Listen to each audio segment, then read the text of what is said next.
arms and he even beats my wings. Can somebody tell me how the children of Israel went through the Red Sea, walking on dry ground? Can somebody tell me how Virgin Mary gave birth to Jesus Christ, yet she was a virgin? I said, somebody tell me how Mother Sarah gave birth to Isaac at the age of 19. In Psalm 97, you will know our God is able. Clouds and thick darkness surround the Lord our God. Righteousness and justice are the foundation of his throne. When he move for fire. Fire goes before him and consume all his enemies from every side. The Lord reigns and the earth trembles. I say he is hellable. I say he is marvelous. Our God is hellable. Our God is baffling. And I so hellable things he can do. I so big things he can do. My God is too hellable. My God is too baffling. My God is too marvelous. My God is too great. I said I so hellable things you can do. I so big things you can do. My God is too hellable.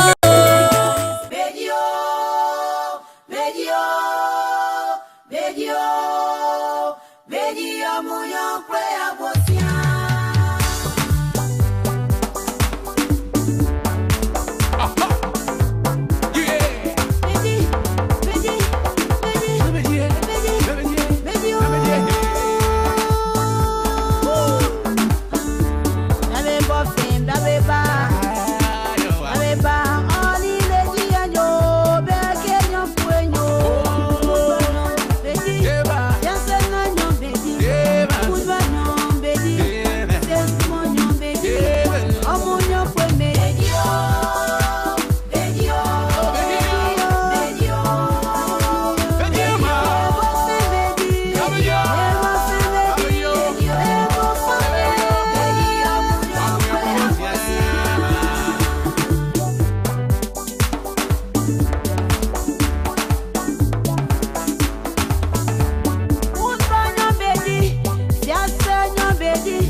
Good afternoon, folks. Welcome to this afternoon broadcast. I'm Alfonso Z and Sort of the Liberia Public Radio and LPR TV.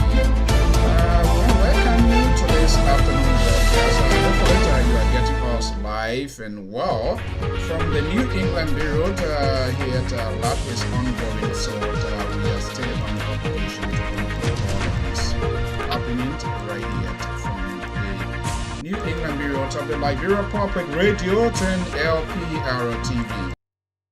For joining us here this afternoon here. Today is Thursday, and hopefully we're going to have a two segment here into this program. The first one here, we have a rendezvous with some of the stakeholders. Let's see whether he will show up here. But early at 3 o'clock this morning, we were contacted by Roosevelt Ambassador Rufus Newve of the Independent Council of Patriots. I don't know how relevant they are, but whatever the situation, they asked us that they wanted to, talk to the Liberian people, and of course, we do not have a limitation as long as it has to do with Liberia. But we've been calling for the last couple of half an hour now, just before this program. He has not picked up his call, but notwithstanding, it will not deter, or we have a piece of job here to do in making sure. So we always have a backup plan just in case that even if the guests, which of course politicians, like I said, they are not very reliable. For those of you that are listening, if my audio is perfect, please just give me a signal. I want to welcome all of our folks here. Marie, Madame Badet is one of our valuable listeners, as well as Steve, aka Moses, and I hope even what his name, Rufus Newve, does not show up.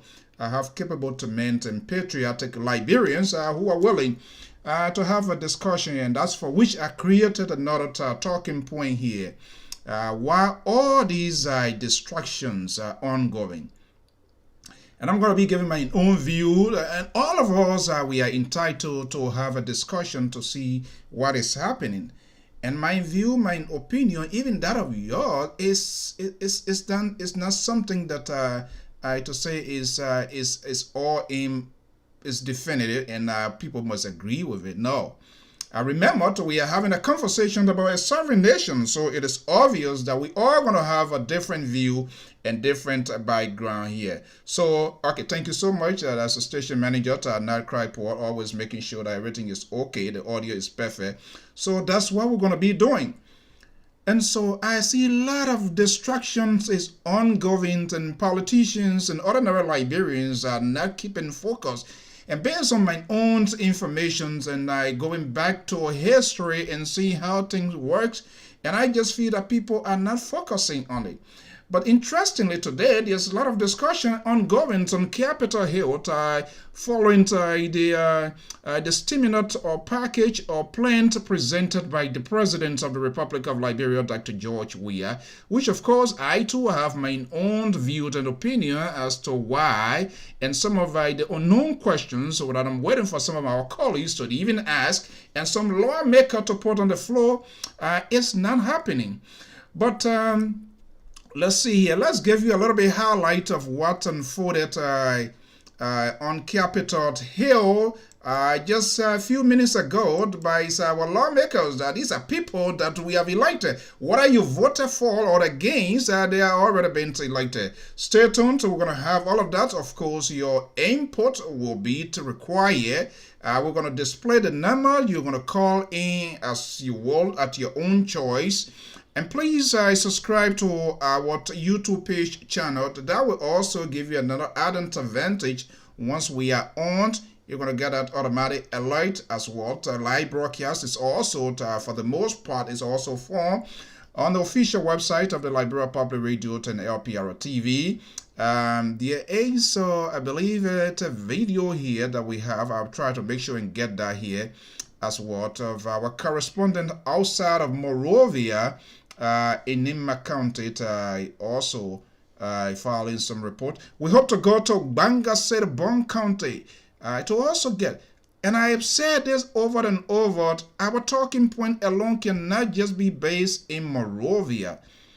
Monrovia is just minute. We have a sovereign nation. It constitutes 15 political subdivision. Stay tuned, let's watch some of the highlights. And Mr. Costello responded, I have my own version. Perhaps for the most part, it might be either the first time that I've agreed with some of the things that he been saying. For the most part, I've already have an extraordinary view on some of his positions in the past, and I will be making my own analysis on that as well. But let's watch some little of what unfolded few minutes ago on Capitol Hill inside the country, or on Capitol Hill right there in Monrovia during the both houses joined chamber sessions. Let's watch this courtesy of Front Page Africa, our sister network. I will be right back.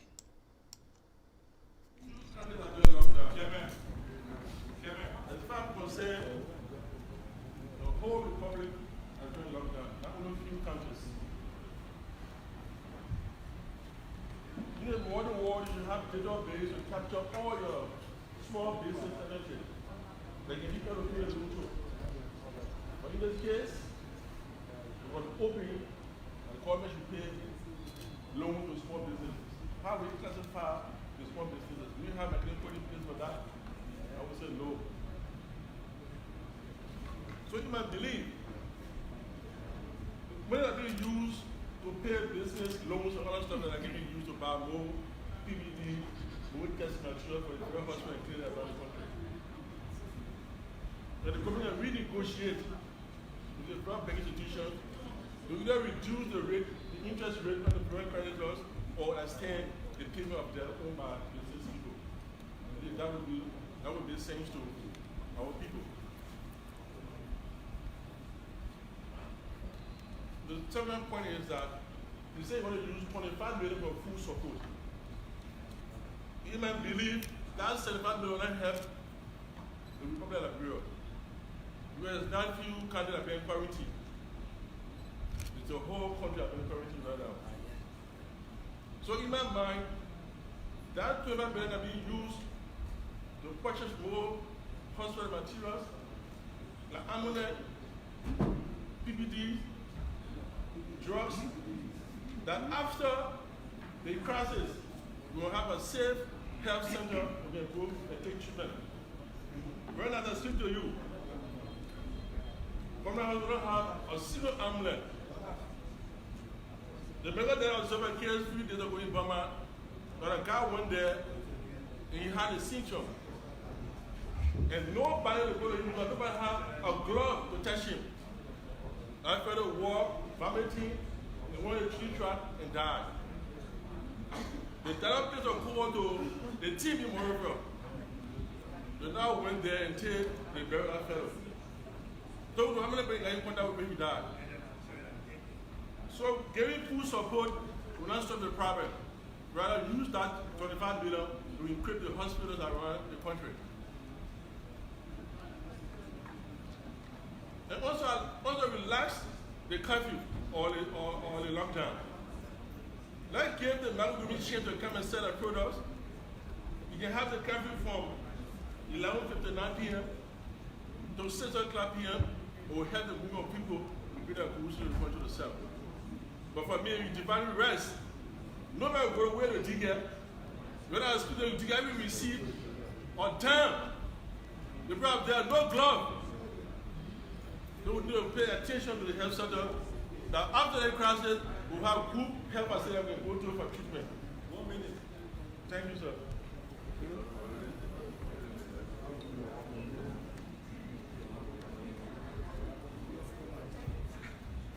So from our county, we had that data saving and I told loan for people.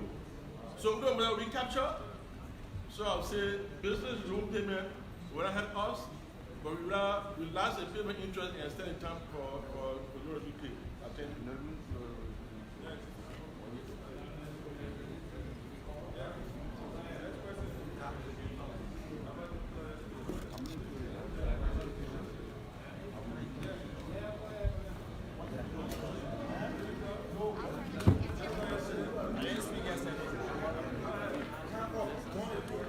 Mr. Speaker, Deputy Speaker, Police.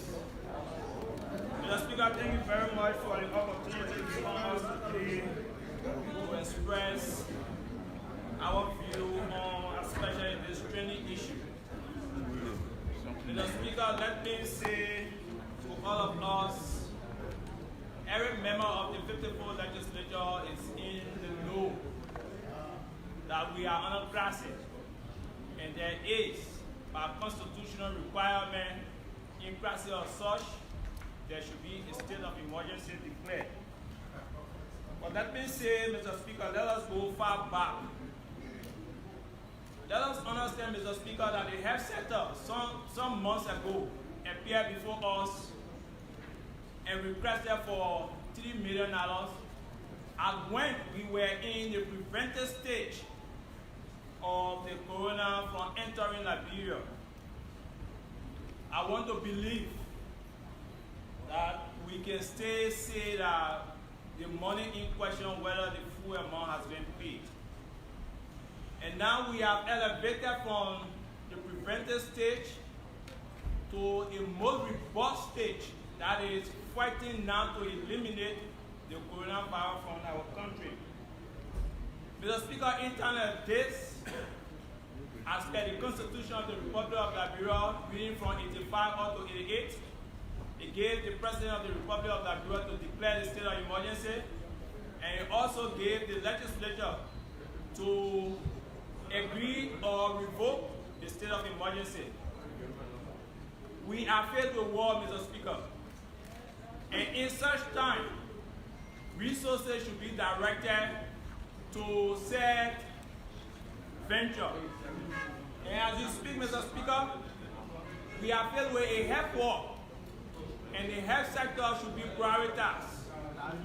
I welcome the state of the emergency as per the declaration made by the President of the Republic of Liberia, and I'm waiting to sign today the state of emergency, owing to the fact that the state of emergency should be apportioned into two phases. One, as per the urgency of the declaration, since we are working within the constitutional framework and in the constitutional time, it means that we should pass the portion that speaks to the state of emergency declaration. And when it comes to the financial aspect, Mr. Speaker, I believe that in terms of such, revenue should be redirected to fighting the coronavirus. So I think it is prudent were we to invite the Minister of Finance to give us the financial position of the country, and then we will be able to make the necessary determination, especially where we should prioritize. If we were to ask me today, Mr. Speaker, we should be prioritizing the health sector of our country. Mr. Speaker, let me say to you, today, in the stimulus package, as per the proposal made by the President of the Republic of Liberia, there are over 7,000 residents of Margibi County that pay taxes and continue to pay taxes even as we speak. Mr. Speaker, Jet Fire alone has over 7,000 employees. Today, were we to even allow the $4 million which has been paid already to LEC, what becomes of those people? Mr. Speaker, as we speak today, there are health facilities all over the country that do not even have a fitting generator. These are speak about the Rennie Hospital. Mr. Speaker, like I said and continue to say, in terms of such, we should be able to redirect the country resources to the appropriate ministry. And there is no ministry now appropriating the health sector. So I think it is good that we pass the state of emergency and the financial aspect of the state of emergency be discussed, and then adequate appropriation be made to the health sector. Mr. Speaker, the President's communication also spoke about relaxing taxes on imported goods or some other commodities. Mr. Speaker, as we speak today, there have been projections made, even in line with, let's say, employees. As we speak this month, some employees will be making 75% of their salary, if the virus is not fought and eradicated, next month they will be making 50%, subsequently 25%, and after 4 months, they will be losing their salary. As we speak, in this time, the law of economics says where there is shortage of supplies, when demand increases, you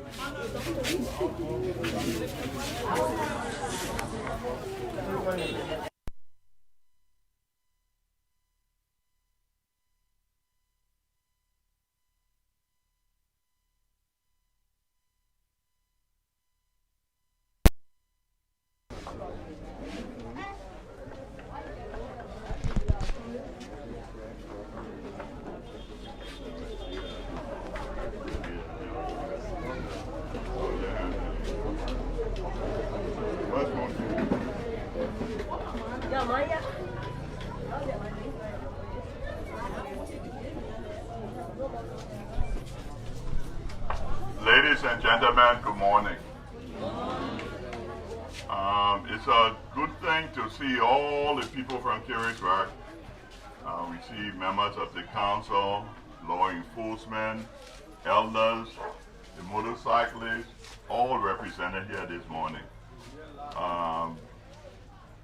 We know these are difficult times for you in Kirisburg, and I know a lot of you all are uneasy because of this coronavirus thing. But I want to urge you all to let's pray. We fought Ebola. We didn't have one instance of it entering Kirisburg during the Ebola situation because we stuck to what the health authority had to tell us. We listened and we obeyed. We want to admonish you here today to do exactly the same. This coronavirus, it surpasses all boundaries. It's important that we leave politics aside, we leave favoritism aside, everything, and work together to ensure that we all live. This is a serious threat to our existence.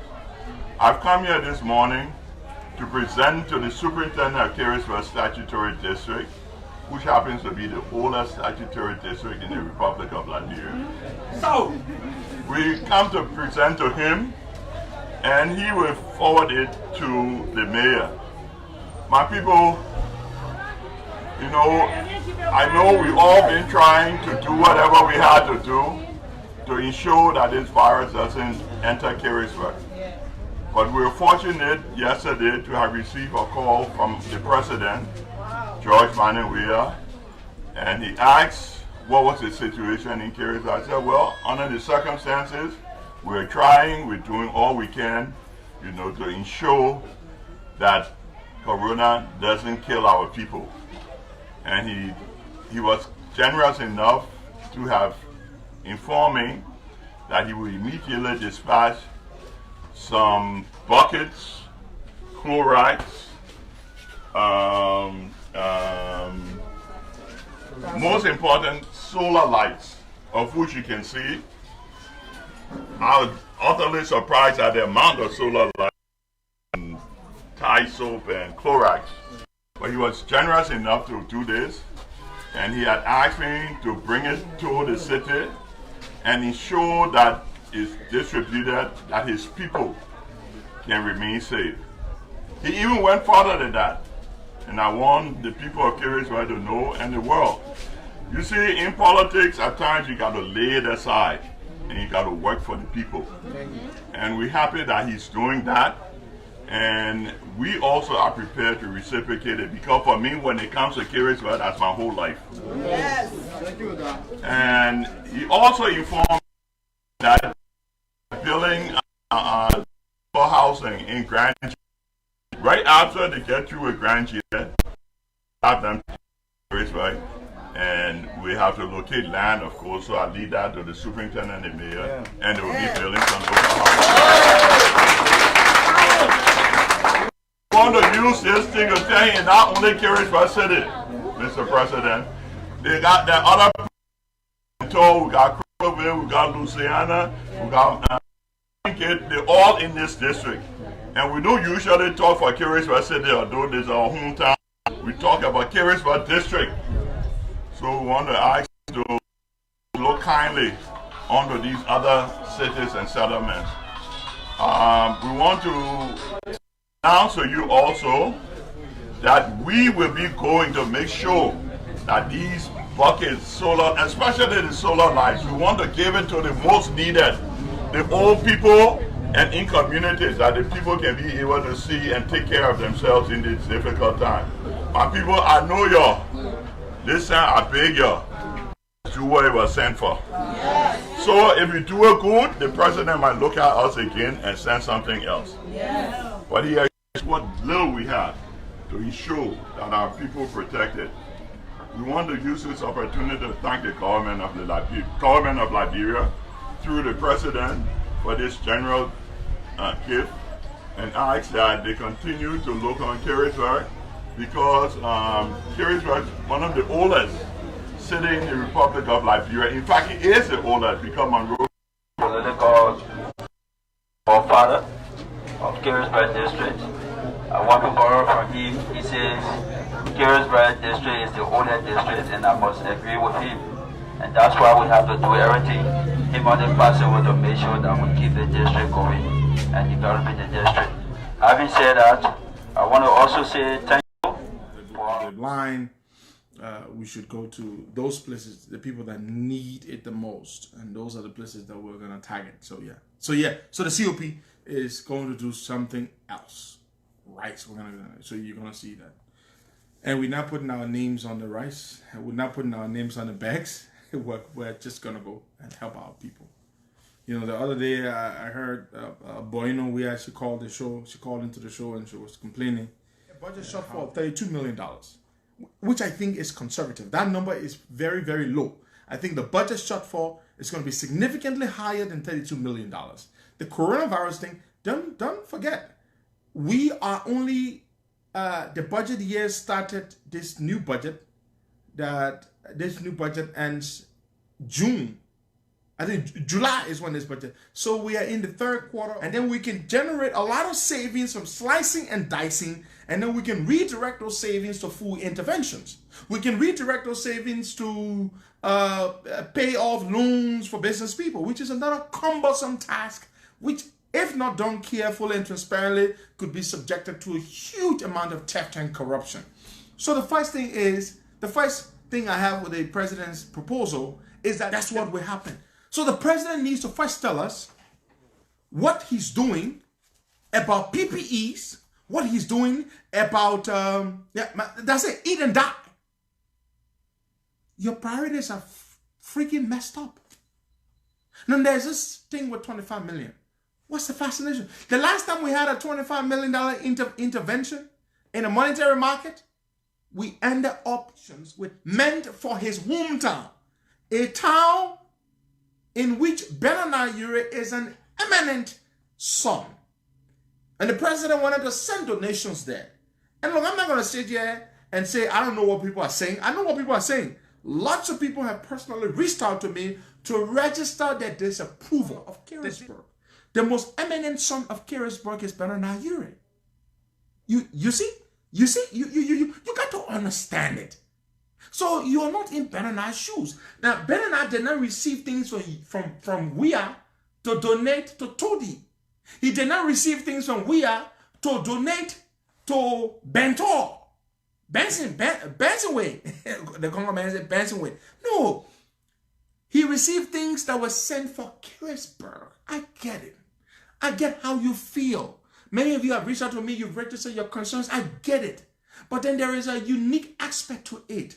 Bernard Ure is not just some son of Carysburg. He is the most eminent son of Carysburg.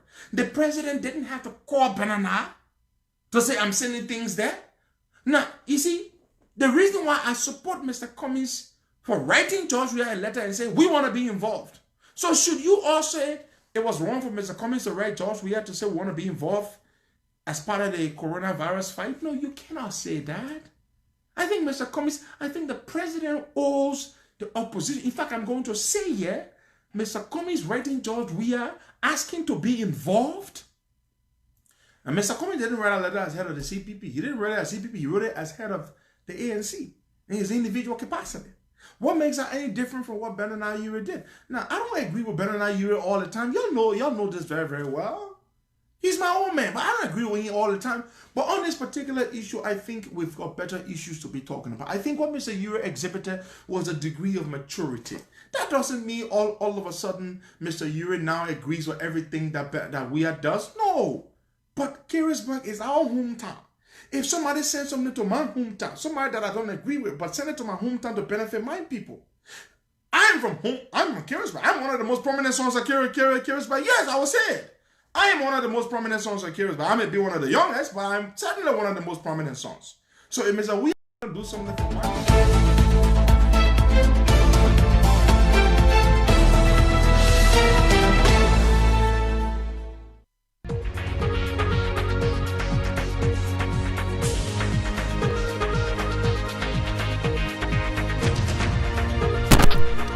Okay, folks, there you have it. I'm Alfonso Z, and so right here at the Liberia Public Radio and LPR TV, we will try to put this into perspective here somehow to give you a sense of what we are trying to say and what we are trying to discuss here.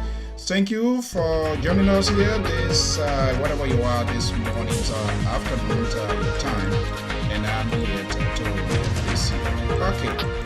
I guess you get the sense of what we are trying to say here. Okay, well, we want to thank you so much for being here this afternoon. I've set the stage of my talking point here, and I want you to form part of this conversation here, because it is quite amazing to see what is unfolding, what is happening in Liberia. There are 3 different videos, and I'm going to be giving my own opinion, my own view, and that's my own personal view. That does not suggest it to make it accurate. But we're going to keep track of some of the things in the past and see whether we can put it into perspective. And this, what I see playing out here, is just a perfect example of the laziness, the incoherent message of the opposition as well, like the government. So it's like nobody is leading a genuine cause. You saw the video of the lawmakers arguing the point on the president's proposed plan.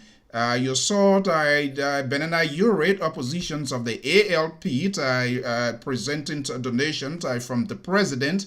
You witnessed the rebuttals from Aaron Costard, who happens to be the head of COP, and also a strong supporter of ALP. All of this is the generations of the coronavirus. Let's bring you up to date according to Africa News bulletin. About 16,169 confirmed cases in Africa. 52 countries are infected. Out of only 2 so far virus-free, the Comoros and that of Lesotho, those are the 2 countries that are free right now. Total deaths in Africa, 868. Recovery, 3,202. And like we said, infected countries, 52. South Africa happens to be one of the biggest, about 2,000 plus. Okay, so let's get to the point here this evening, and I want us to have your contribution. And you'll see the caption here, why all these distractions?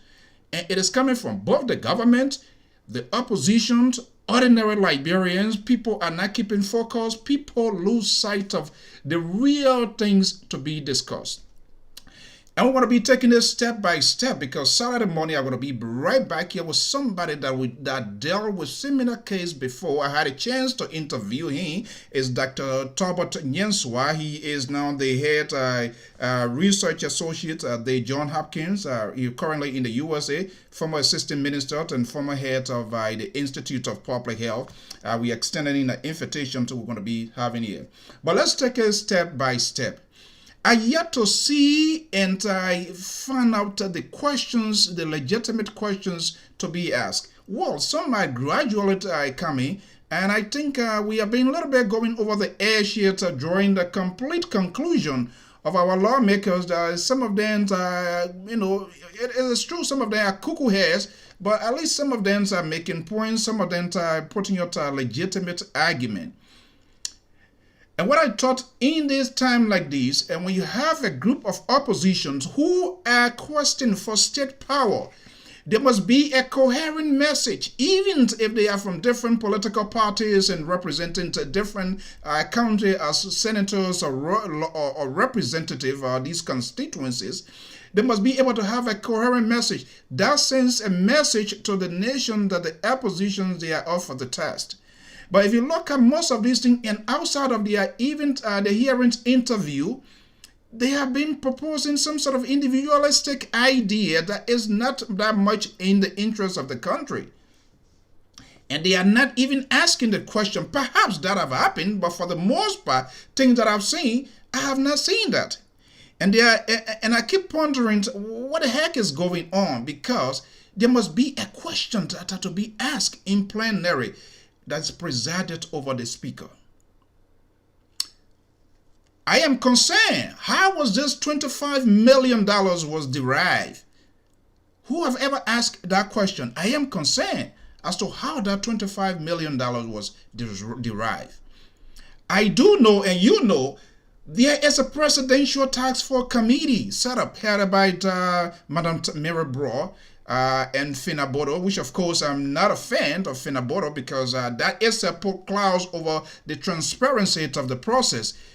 Judging from the viewpoint that our experience in the past with the Ebola and other things, transparency, because you have insider type presiding state a public group are now represented. I'm talking about the civil society. All of that are now represented.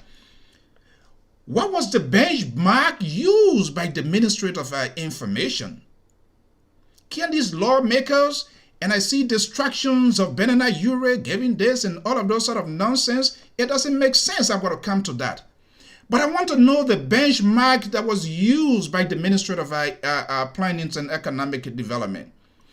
Can no senator, the oppositions, and all of those people, nobody get a gut sense to even ask that questions, to raise that concern? What is the budget justifications of the $25 million now, the stimulus package that is being presented by the president? And I even have concern. Why would the president of the Republic of Liberia submit a budget? So who's going to be reporting to who? You as the president, report what eventually comes to you. And that's why it is my belief that when this committee was set up, it is this committee that's going to do a comprehensive study as to how the people or the government of the Republic of Liberia can effectively execute the fight of this coronavirus throughout the length and breadth of the country.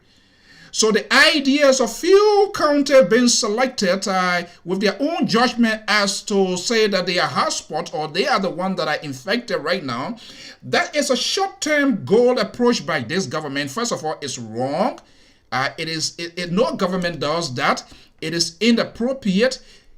You have over 2,000 cases now with neighboring country to Cote d'Ivoire. While it is true, the border is closed, but there's no justification that there is no trading going in and out, considering the wide range of borderline with Cote d'Ivoire.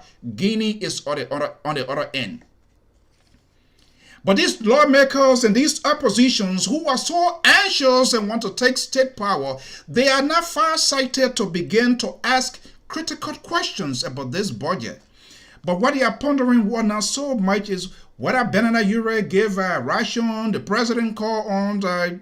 It doesn't matter right now. They need to set a framework as to how this process will be executed, along with all the other many problems that are happening now. Civilians being brutalized by state security forces. I yet to see the committees, oversight committees, on joint security in both lower or upper houses of government to even call in the ministers or the head of the joint security team, because that's the foundation you need to set. It's not happening. So what is the forecast of all of this? Zero. Z-E-R-O. You have civil servants, a lot of people in the rear. We've been saying health workers on strike and say they are not paying whatever they were agreed to for them to pay. That is not being paid. Unemployment is over the roof. You're still owing people in the rear. So I am not a fan of rationing mornings or rise across a few counties. That's not a solution. It is a short-term goal, it's a short-term approach that this government is taking. And I see some of our lawmakers, in as much they are making some good points, but they're yet to get to the conclusive part of it, to say it. They are to say, yeah, we agree. Yeah, you agree, but. And some of them talking off cuff. When you are inching on such a volatile discussion, you must be able to have something written down on paper so that you, your constituents, and people that are even outside will say, yes, even though the president submitted this budget here, which of course is a wrong thing by itself, in my own view, in my own opinion, to say, yes, I see my lawmaker, I see the guy that is representing me for my constituents is making that argument. They stand there like a statue and speaking off the cuff without anything. And I bet tomorrow when they are faced with a microphone, they will not even remember what they were saying because they did not do their due diligence. They did not go through that package submitted by the president.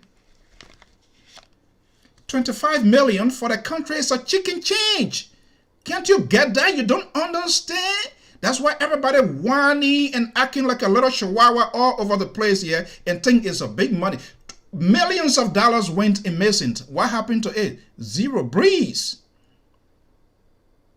Now the president has injected something, and this seems to be so big, people are now panicking because somebody going to eat the money, going to do that. They are failing to get to the bottom line as to how this little change that was submitted, how it can be a method to upgrade the healthcare systems in the country.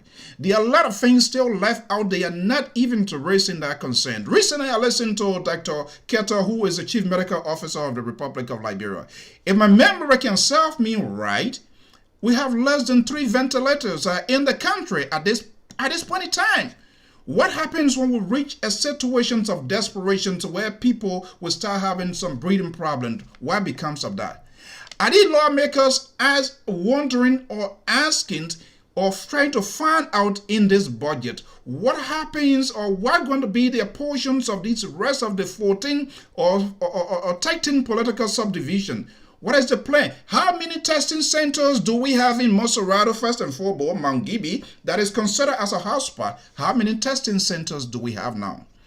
And if we have some, that's great, that's good. Then let's go back to Grand Cape Mount County. Is there any testing facility? Is there any testing facility in Bond County, in Nima County, in Grangida, in Maryland, in Sino? Or are we waiting for people to start falling up before we will begin to manage crisis? They are not asking those questions. They are not. But this time, I thought before even getting to that budget, the proposal from the president, stimulus package, because everybody was yelling, okay, the government needs to do this sort of Liberian style way of doing things, hurry, bus Strasse. And then we start to talk. They should have read deeply and not just only read, you read with comprehension. You don't just skim through this.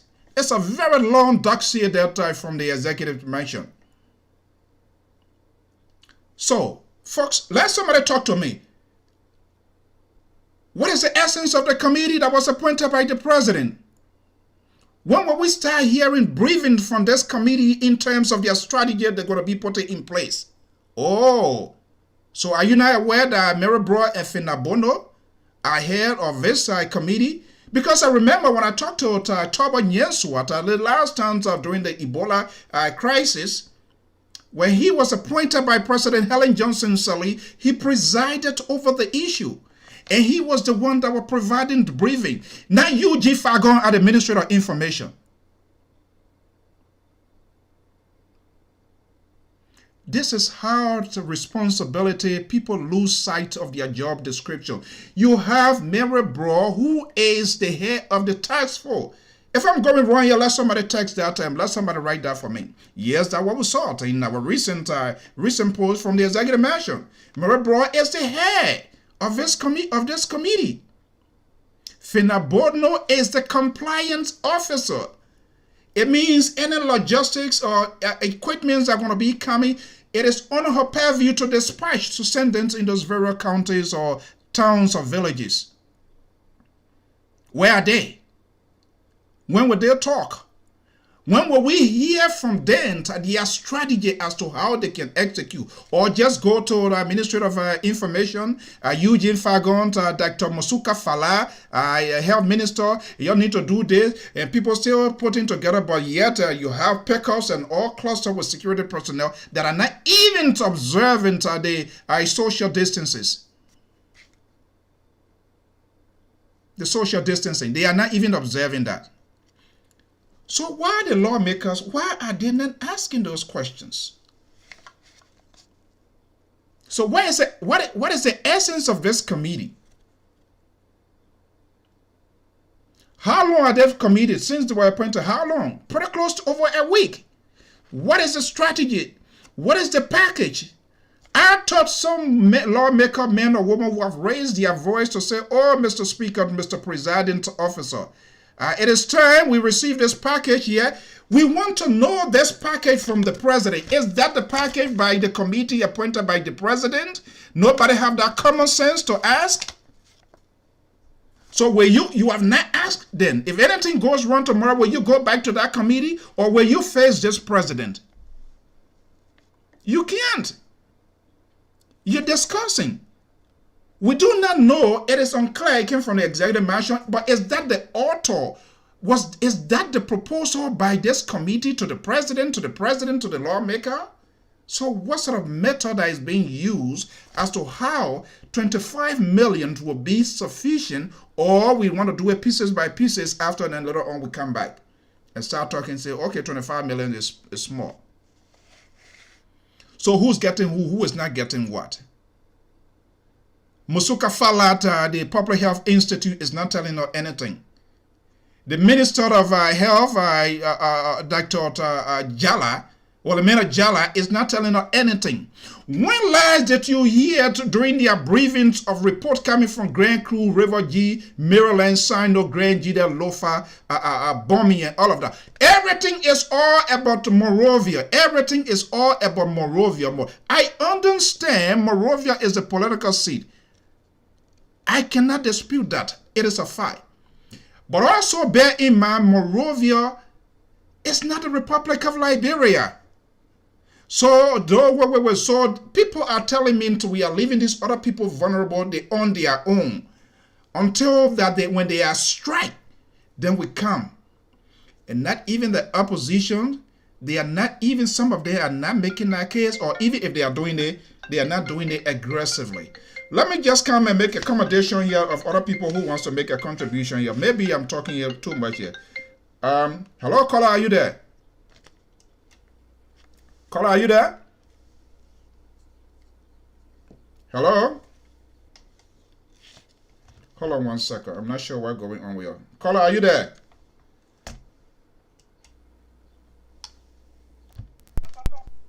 Hello, are you there?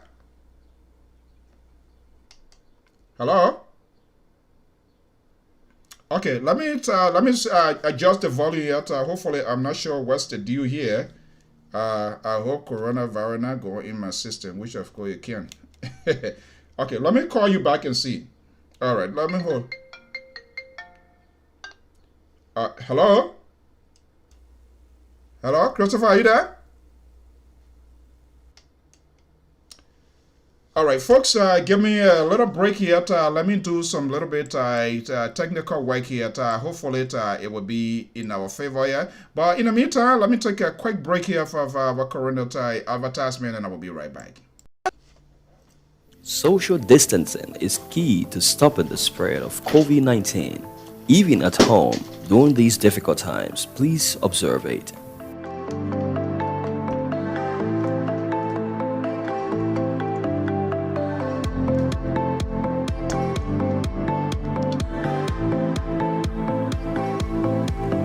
Hello? Christopher, are you there? Oh, yeah, I'm here. Okay, I don't know why I wasn't getting folks. Okay, hold on 1 second. Let me just get this break off here. None of these measures are safe. The Getting me WHO loud has and clear, advised right? only infested persons allowed or to. ones Okay, good. who All are right, good. caretakers Let me of just infested okay, persons to are the other allowed caller, to use just call masks. back. I was just trying to make sure that let us I'll be putting the number to please make the contact detail known. All right, Mr. Collins, I'm going to get that known right now. Thank you for bringing that to my attention. And Christopher, just hold on 1 second. Like what Mr. Collins suggested, let me just get this going here. It is important. I just wanted to get through my talking points, and then I'm going to put it. Okay, yeah, but Christopher, go ahead. What I'm trying to get this done. Mr. Sue, I want to say thank you for the opportunity. What Mr. Benina did, I will not criticize that. Right. You know, when the president called war, this president is a wartime president. This virus is a war. It's a war on the Liberian people. It's a war on the rest of the world. You know, so if the president called, if the president reached out to the people of Liberia and said, we got to work together, we got to do this thing together. Let's put politics aside. Let's come together in the interest of the nation. And for people to start to castigate or start to go after Benina Ure, I'm saying that it is wrong. We should not go after Benina Ure. Benina Ure did the right thing, but it is belated. We can say it is belated, but we cannot go after him in a mean way. We cannot demonize the man. We cannot talk about past because we are fighting a disease. Because we are fighting a killer, we are fighting an invisible disease. We don't know who is, or we don't know this disease. People, it's invisible. So this is serious business. So for people to be going after Benina Ure and calling him names, I think it was wrong. I think we should not go down that route. We are all Liberians. This fight is for every one of us to take on. You know, we need to come together. We need to unify. There should be a unified front, you know. So my only concern here now is this. The lawmakers, the president sent a bill up to them. This bill is not for them. This bill is for the Liberian people. This piece of legislation is for the Liberian people. It's not for them. It's not for their interest. They're not supposed to be made. Look, they are getting paid $9,000. The president is saying that you people should work on this thing as quickly as possible so that the poor people can get what? Okay, so let me ask you here before I bring in the next caller here, and because I don't know, somebody else was calling in. Okay, let me just call this person here. Do you think I have questions? I have apprehensions. Why would the president? What's the essence of this committee? Why the president submit a budget? Why not the committee that was appointed by the president? Oh, but these are this particular stimulus or economic package that the president put forward is within his purview to do that. As a leader, he's allowed to do that. So is there in the Constitution? Some of the lawmakers said that it is in the Constitution for him to do that. And where you say? Also, if it is in the Constitution in terms of emergency for him to use this power, then he should use it. So then, why is what's the essence of the committee? What's the role why would the role of the committee to just throw something at them and they execute it? What's their job? I think the committee. They are in place to direct resources from going here and there. But Mr. Sue, the thing is we can walk in two guns at the same time. Committee can do their work. The government can do their work. Legislators can do their work. We all are in this together. Maybe they will get money from that particular budget. Who knows? But I think the committee are there to direct resources to the appropriate area. Okay, hold your peace. Let me break in the 214 number here, tie 5215. I really want to take my definitive positions on the what at Benina Ure and stuff like that. But let me just give you guys a chance, and later on I'm gonna come in when the call sees down. 214 number 5215. Good afternoon. What's your name and where you calling from? Hey, Mr. Soder, it's Clarence David calling from Chicago, Illinois. Okay, Mr. David, welcome. Thank you very much. You've been following the program? I've been following the show. I've been following every now and then you come on there. I can get my phone. Okay, I've been asking I've been asking some silly question here. So anybody can judge that their own will here. I do not know how this budget was derived, how it became by 25 million. I do not know what is the benchmark. I'm not seeing the committee that was appointed by the president a couple of weeks ago. They are not saying anything. I do not just know anything, and nobody is asking this other kind of question here. Can you help me out here? Okay, before helping you out, I would like to get my own analysis first. Okay.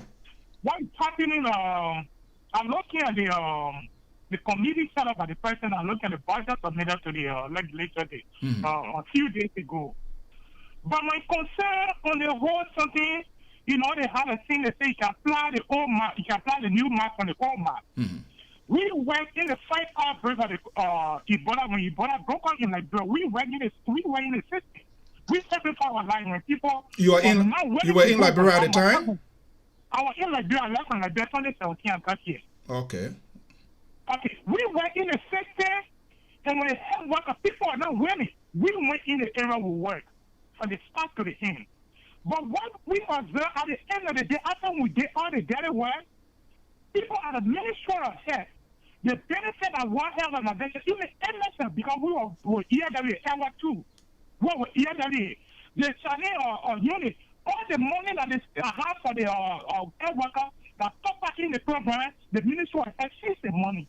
They never give us something with that money. And what I'm trying to say is this. It is making a similar budget to the legislature. I have serious observation on it.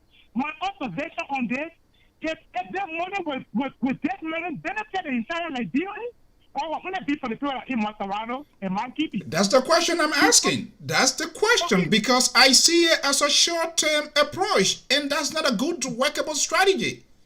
Okay, when I'm being observing again, if the money is intended to fight the virus, there should be measures to be put in place. According to the health minister, she said they only have one testing center in Maserado. I mean, what because of grandchildren? What because of Maryland? All right. What because of Nina? Come and sit in studio. Hold on 1 second. Don't go. Come and sit in studio with me. Let me just bring people here. We want to give everybody the chance to make their voices heard. 612 number tie 709634. Good afternoon, caller. What's your name and where are you calling from? My name is Ben, and I'm calling from my current spot in Minnesota. How are you? My man, a serious business talking here. Told the real LIBERIA man, so we hear you Google. Go ahead. Man. Yeah, go ahead. I just want you to be a little bit audible so that folks will hear you. Okay. All right. Yeah. So there are certain things that you made mention about. One is that you talked about the committee. Oh, there is noise behind. Someone's on the line. Please, if you are not talking, please mute your phone. We don't want to interrupt the other folks that are following online. Yeah, go ahead, buddy. 214, call him, 214, please mute your line. Yeah, go ahead. Okay, so I think that we will not hear anything from the committee until the budget is passed. That's my understanding. Because the committee has to have that form to work with. So wait, hold on 1 second. Yeah. You know the taboo of this network, right? Any statement, comment made on this network, you are held responsible for it. Pretty much. Right. So, you will not hear it from the committee until the budget is passed. Let's be a little bit practical here and break it inside our house and take it from government setting here. I'd like to illustrate something. Say you are the president of a local community. Where are you based? Minnesota. Yeah. Okay, let me give you, for discussion purposes, let me just give you a title here this afternoon, all right? You are the president of the Liberian community in Minnesota.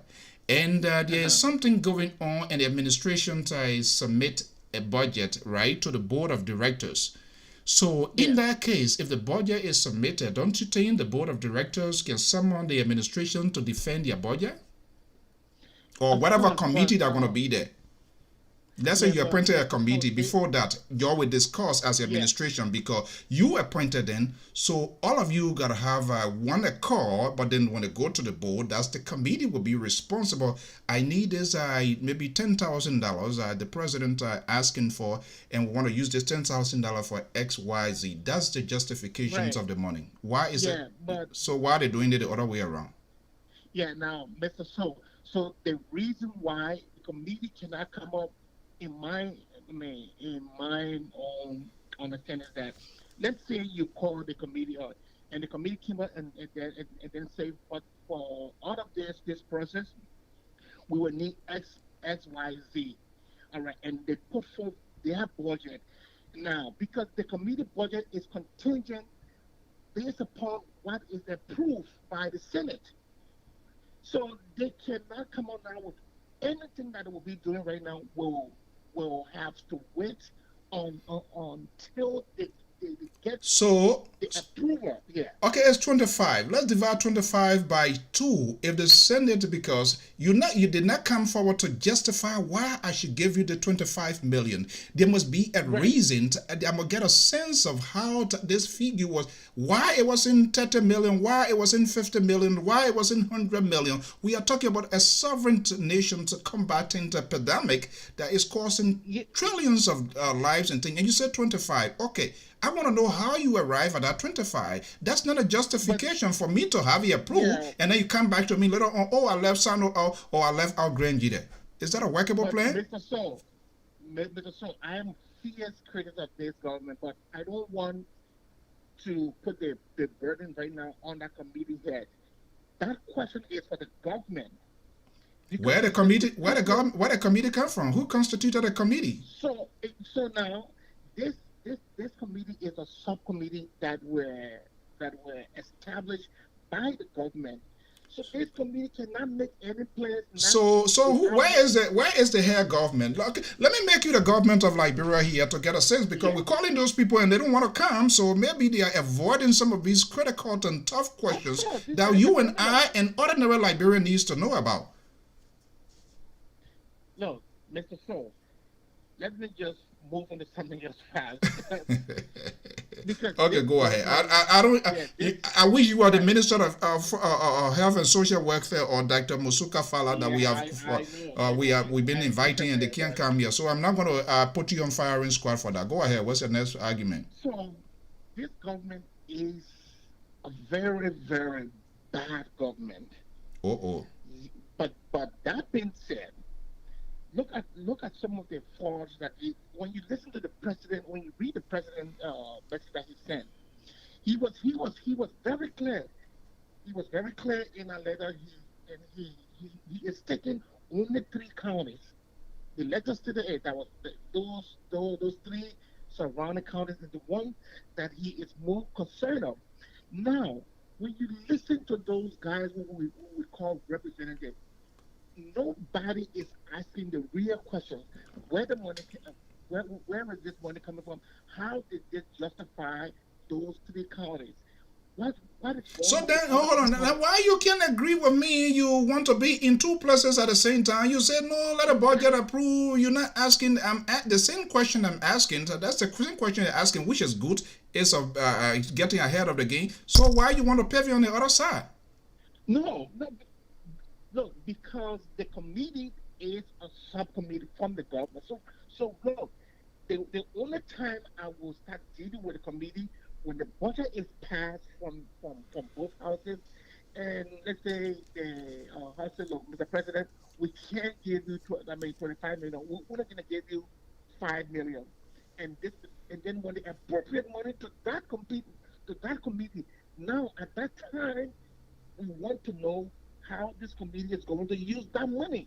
So that's the reason why I am giving the committee a little breather for now. What you are doing here to me and my audience here is like making an obituary announcement, game after commentary after the game. You want them to be approved, But at the same time, you are making a valid and legitimate argument that there were other countries that were left over. So that budget. So I can easily make an educated guess here this afternoon. The budget currently under discussion exclude all of the other county. It is only focusing on most of Mount Gibby. Do you agree with that? It did. Yes. So when they go, okay, then if you agree with that, so you want them when they go, when there's something developed tomorrow in Sando, then they come back. Another thing developing River G, then they come back and say, oh, we left 2 3 counties out. Mr. So what I want now, I want the representative from those other counties to say, Mr. President, we want to be included. But everybody has just on the money. And 25 million is just a chicken king. And one of these people know how much 25 million is. If you just bought 20 ventilators, the 25 million is crippled. Just 20 for the entire country, just for the sake of this discussion purpose. Ventilators are between 25 to 50 million. 25 is really on the low side for those smaller ones. But the bigger ones, most of them are $35,000, $50,000. You buy 20 of that, the money is already put, the money already gone halfway. But now, let me go to the other issue about getting our URA, because I'm very interested in this thing. The opposition that we have in Liberia, they are just as confused as the government. And this is one of the reason why I think we will either have chaos or the opposition will re-elect Weah for another 6 years. And this is how it's going to happen. What Bernard Ure did was not a bad thing. Okay, that's the very first thing I wanted you to establish. I have my own opinion at the end of the day. Yeah, okay, go ahead. What he did was not bad, but the image, look, in Africa, our people are short-sighted. They are short-sighted, so you got to be very careful. You are the chairman of the opposition party. So even if the president called me to come in, I could probably deputize that to get someone to say, no, you know what, good, because that alone, that image alone is a campaign. And just know, the guy did not start there. The guy said, no, the president is doing something somewhere, and when he gets through, he will be coming to our place. It is you doing the president's work now. I mean, like, he went so far. Now, this is where sometimes I get a little bit confused about the guy called Henry Costa. Henry Costa's justification for this was because the money that was being used was not Weah's money. Are you speaking the full? My audience are saying here you're not too audible. You want to? Oh my God. Yeah, just pump up your volume a little bit. Let me make sure from my end here too. Okay, I also yeah, go ahead. Okay, so what I was saying here is that I said the only thing that I do not understand about Brother Costa said the justification for the reason why Ben Nigeria did what he did, it was because the money that was spent was the government's money and it was not Weah's money. Is he wrong? He is not wrong, but then let me tell you how Costa had 2 visits. A few months ago, it was the same Costa who lobbied the Liberian people to repay George Weah because George Weah gave Weah money. So my question to Costa is, how did he make to Waka was not Weah personal money? You can't be 2 faces. That is wrong. That is wrong. Look, the only thing Costa said was that, look, the appearance of Mr. Ure did not, even though his intention was good, but the image was bad. So I will talk to my party leader so that he can apologize in good faith to his friends. But so you think Costa's position? You think Costa was wrong? Is that what you're saying? Yes, because Costa had one position the last time he made the Liberian people to pay Weah money back. when we are Yeah, getting because money Liberian people, what happened? They do not follow history and they do not do their check. For the most part, 99%. Let me just make my positions. When I introduce something without making my position clear here. Christopher, are you still there? And I will bring you in. If I've never Yes, I'm agreed here. with Costa I'm here. before, right? On this one here, I agree with Costa. I agree with Costa simply because our people do not follow history, the trends of history around the area. Even though he's a guy, sometimes his talks, I don't agree with most of his thing, but this one here, he got it right. And yet, it's the deal. It has happened before in the history of our country. Do you remember when the teachers were on strike during the days of Samuel Kanyando, the Gabriel Bolaire, who was the president of the teachers union? Do you remember that? Right. Yes. Samuel Doe, he used Kakurak Boto because Boto and Gabriel Bolet, but they are all from the same constituent. And at the end of the day, Samuel Doe were able to get Gabriel Bolet on the table because the salary, teacher salary, they were in the rear. Government were owing teacher salary, and he was entrusted, all right, to get that disbursement going on. Do you know what neighboring Ghana did recently in the same Ebola crisis? They call all of the opposition because these people, they know their constituencies, they know their bases, they know where they are. Let's just put this here, and I could be wrong, just creating a scenario for us to have a discussion. Maybe we'll go to Grand Bassa County, Nyombli Kanga Lauren, who, of course, I'm not a favor of her because she said she's corrupt. But I see it Grand Bassa as a base. Alexander Comment from Maryland County, let's say Maryland County is his base. Joseph Boyka, who another person that should be retired by now, but still in the game of politics, his base is Lofa County, right? So these people, it would make sense when the president called on these people. That's what the president of Ghana, they call all of the opposition and say, hey, you know your people. This is, it is not, hold on, it is not government, it is not George Weah.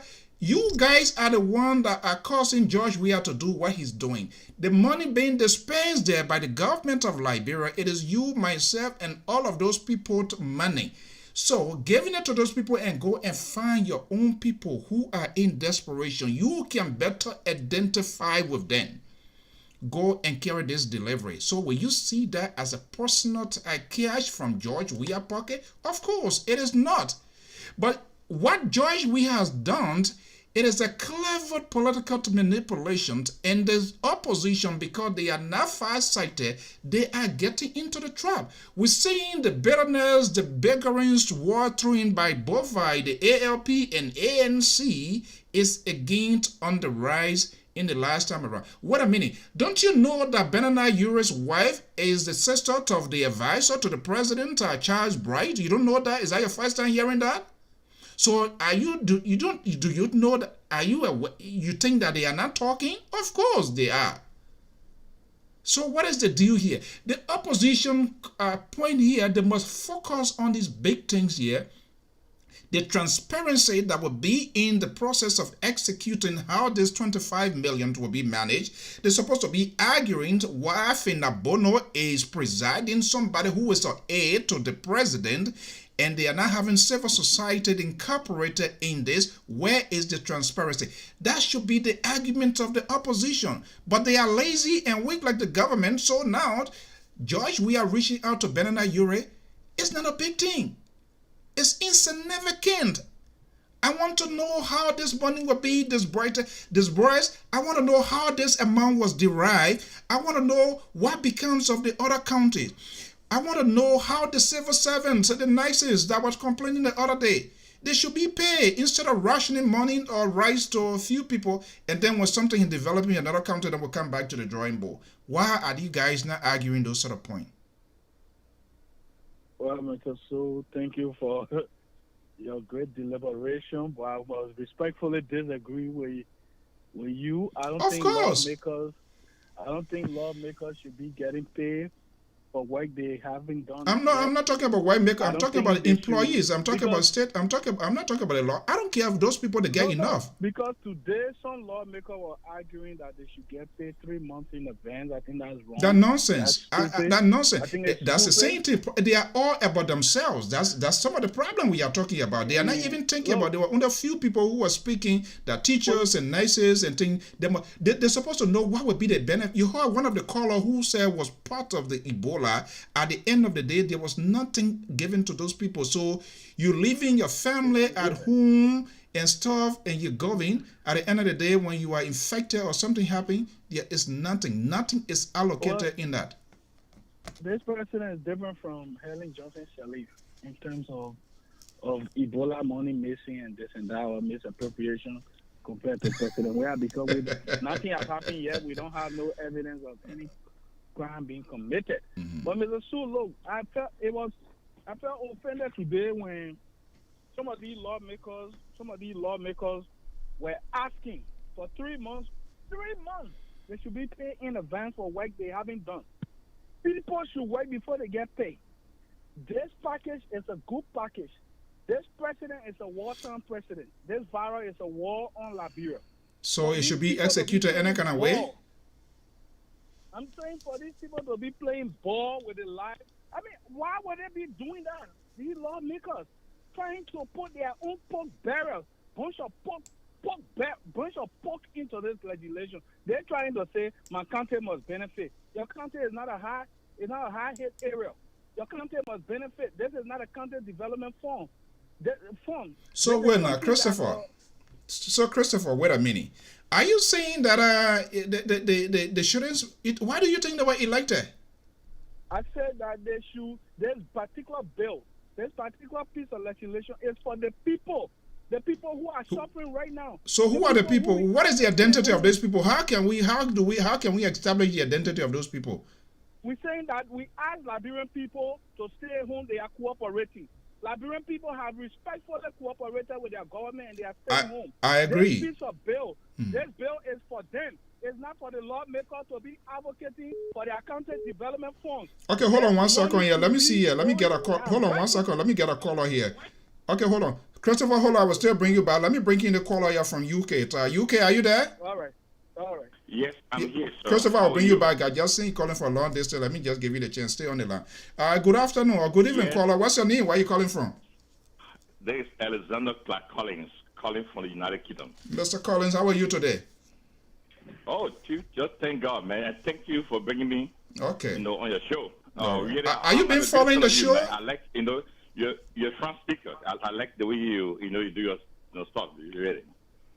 Okay, let's see what our friendship will last here, because I'm waiting to hear what you say. And you know the tradition of this network here. Whatever you say here, you are also here reliable and responsive. Okay. So there are a couple of rhetorical questions have been putting out there. I don't know how this 25 million came about. I do not know the benchmark. There's no justification. I do not believe rationing money, that's the solution. We need to take a long-term approach to make sure that this situation is arrested and so forth. But just make your own point here. Let's see what we can talk. But Chief, to be from you, I'm quite disgusted by the attitude of our political leaders, especially Mr. Alexander Cummings, very Uri, and Joseph Boakai. The $25 million issue really, up to now myself, I still have a serious doubt where that money coming from. Because I believe it's not just $25 million that was given to the president, and even not to the president, but to the nation. And my other point here is that why is it have to be the president to be the one to what they call take that money and also distribute it to people that he thinks that need to have the money? I'm seriously concerned about that. That's my number 1 point. Number 2 point is that I believe that our country, as you said, earlier on, that we have appointed task force leaders to supervise or lead the coronavirus epidemic in the thing. And since this happened, They have been appointed over 2 weeks now, or 1 or 2 weeks now. Exactly. Let's say 1 week. Let's give them the extra days. Let's say 1 week. Have you heard any press conference from Mary Bro and Finabono? Imagine, there's a serious pandemic. There's a serious situation. There's a serious issue. We have not heard any of them coming on the media to tell us what they have been doing, the tasks that were given to them by the president, what have they done, or what are the plans they have, for the future. Especially you talk about Maryland, Charlotte, Grand Jere, Grand Cru, and other counties in the region. Those people, those counties we're talking about, they are all counties that have people that might have even the virus. But we're only focusing on Moravia. So what are they really thinking about? Especially Mary Brewer, who have always been one of the a great deliverer, the Liberian protocol, she has a great track record on delivering. Now she has been appointed. Since she came to Georgia's side, we are not seeing her really. She's been so silent, and now we are taking her to become the head of the virus, what is pandemic, how to call it, leadership. And she has not given her any update on what she has been doing. All we can see is she holding rotting in her hand in the street, beating people up. It's not what she was told to do. We want I don't know. Tell us what she is doing. Fina Bondo, she's a girlfriend to John Weir. No. No. Hold on, right there. Hold on. Sorry for my language. Yeah. I'm not really. Hold on, please retract that. I don't go into those sort of personal. No personal attacks. Yeah, the other one I don't really go into that. Go ahead. Okay, Chief. Okay, I'm sorry about that. The situation is, I'm quite concerned. And the thing is, our opposition leaders are really disappointing the very people they're expecting to vote for them tomorrow. They are, as the opposition, they have to ask the president many questions. Today we see someone having Costa and Yeke Koloba and Daryl Dillon to become the people who are critical with the president instead of Alexander Cummings, Ure, Bwaka, and other political leaders. And they are all muted, saying nothing, for the Liberians to see that they are advocating on their behalf. I'm quite concerned. Today we're talking about epidemic that's affecting the whole nation, not just one county, not just Montreal County alone. At the moment they're talking about they got a few cases outside the county, but we can never tell what's going to be happening in the next few weeks to come. So what are they doing? They're not even saying anything to the president. We had Alexander Cummings wrote a letter to the president of his willingness. But what is he doing to challenge the president? To make for the president to get accountability of what he has received from the international community. And that is what we're expecting for the opposition leaders to be doing on behalf of the nation, on behalf of the masses that are going to be voting for them tomorrow. But we're not seeing all the things. See, I'm quite angry. Okay. Don't let your pressure go on, man. No, my pressure going on, my brother, but I'm a nationalist. Okay. Liberia is our country. It's the only nation we have. We depend on. We need to see this thing happening well. President he shouldn't be the one to be over the amount donated by the World Health Organization. He shouldn't be the one to be over it. We have finance minister.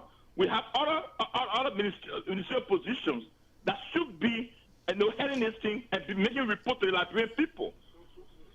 Okay. All right. Let me bring in the 608 number here. That's a new caller. 608 number here, 9794. Caller, are you there? What's your name and where are you calling from? Hey, Mr. So, this is Lofa calling you from Raleigh, North Carolina. Hey, Julius, man. Thank you for all what you are doing here. Good to call in here. Okay. I listened to you. Was that last night as well? And it was good that you call out, you make your own view. I believe it was on Galley. You know what, before you make a point, for some of us, we have to call it as it is. And I think you gave your honest opinion. I can question that unless I have a different version of it.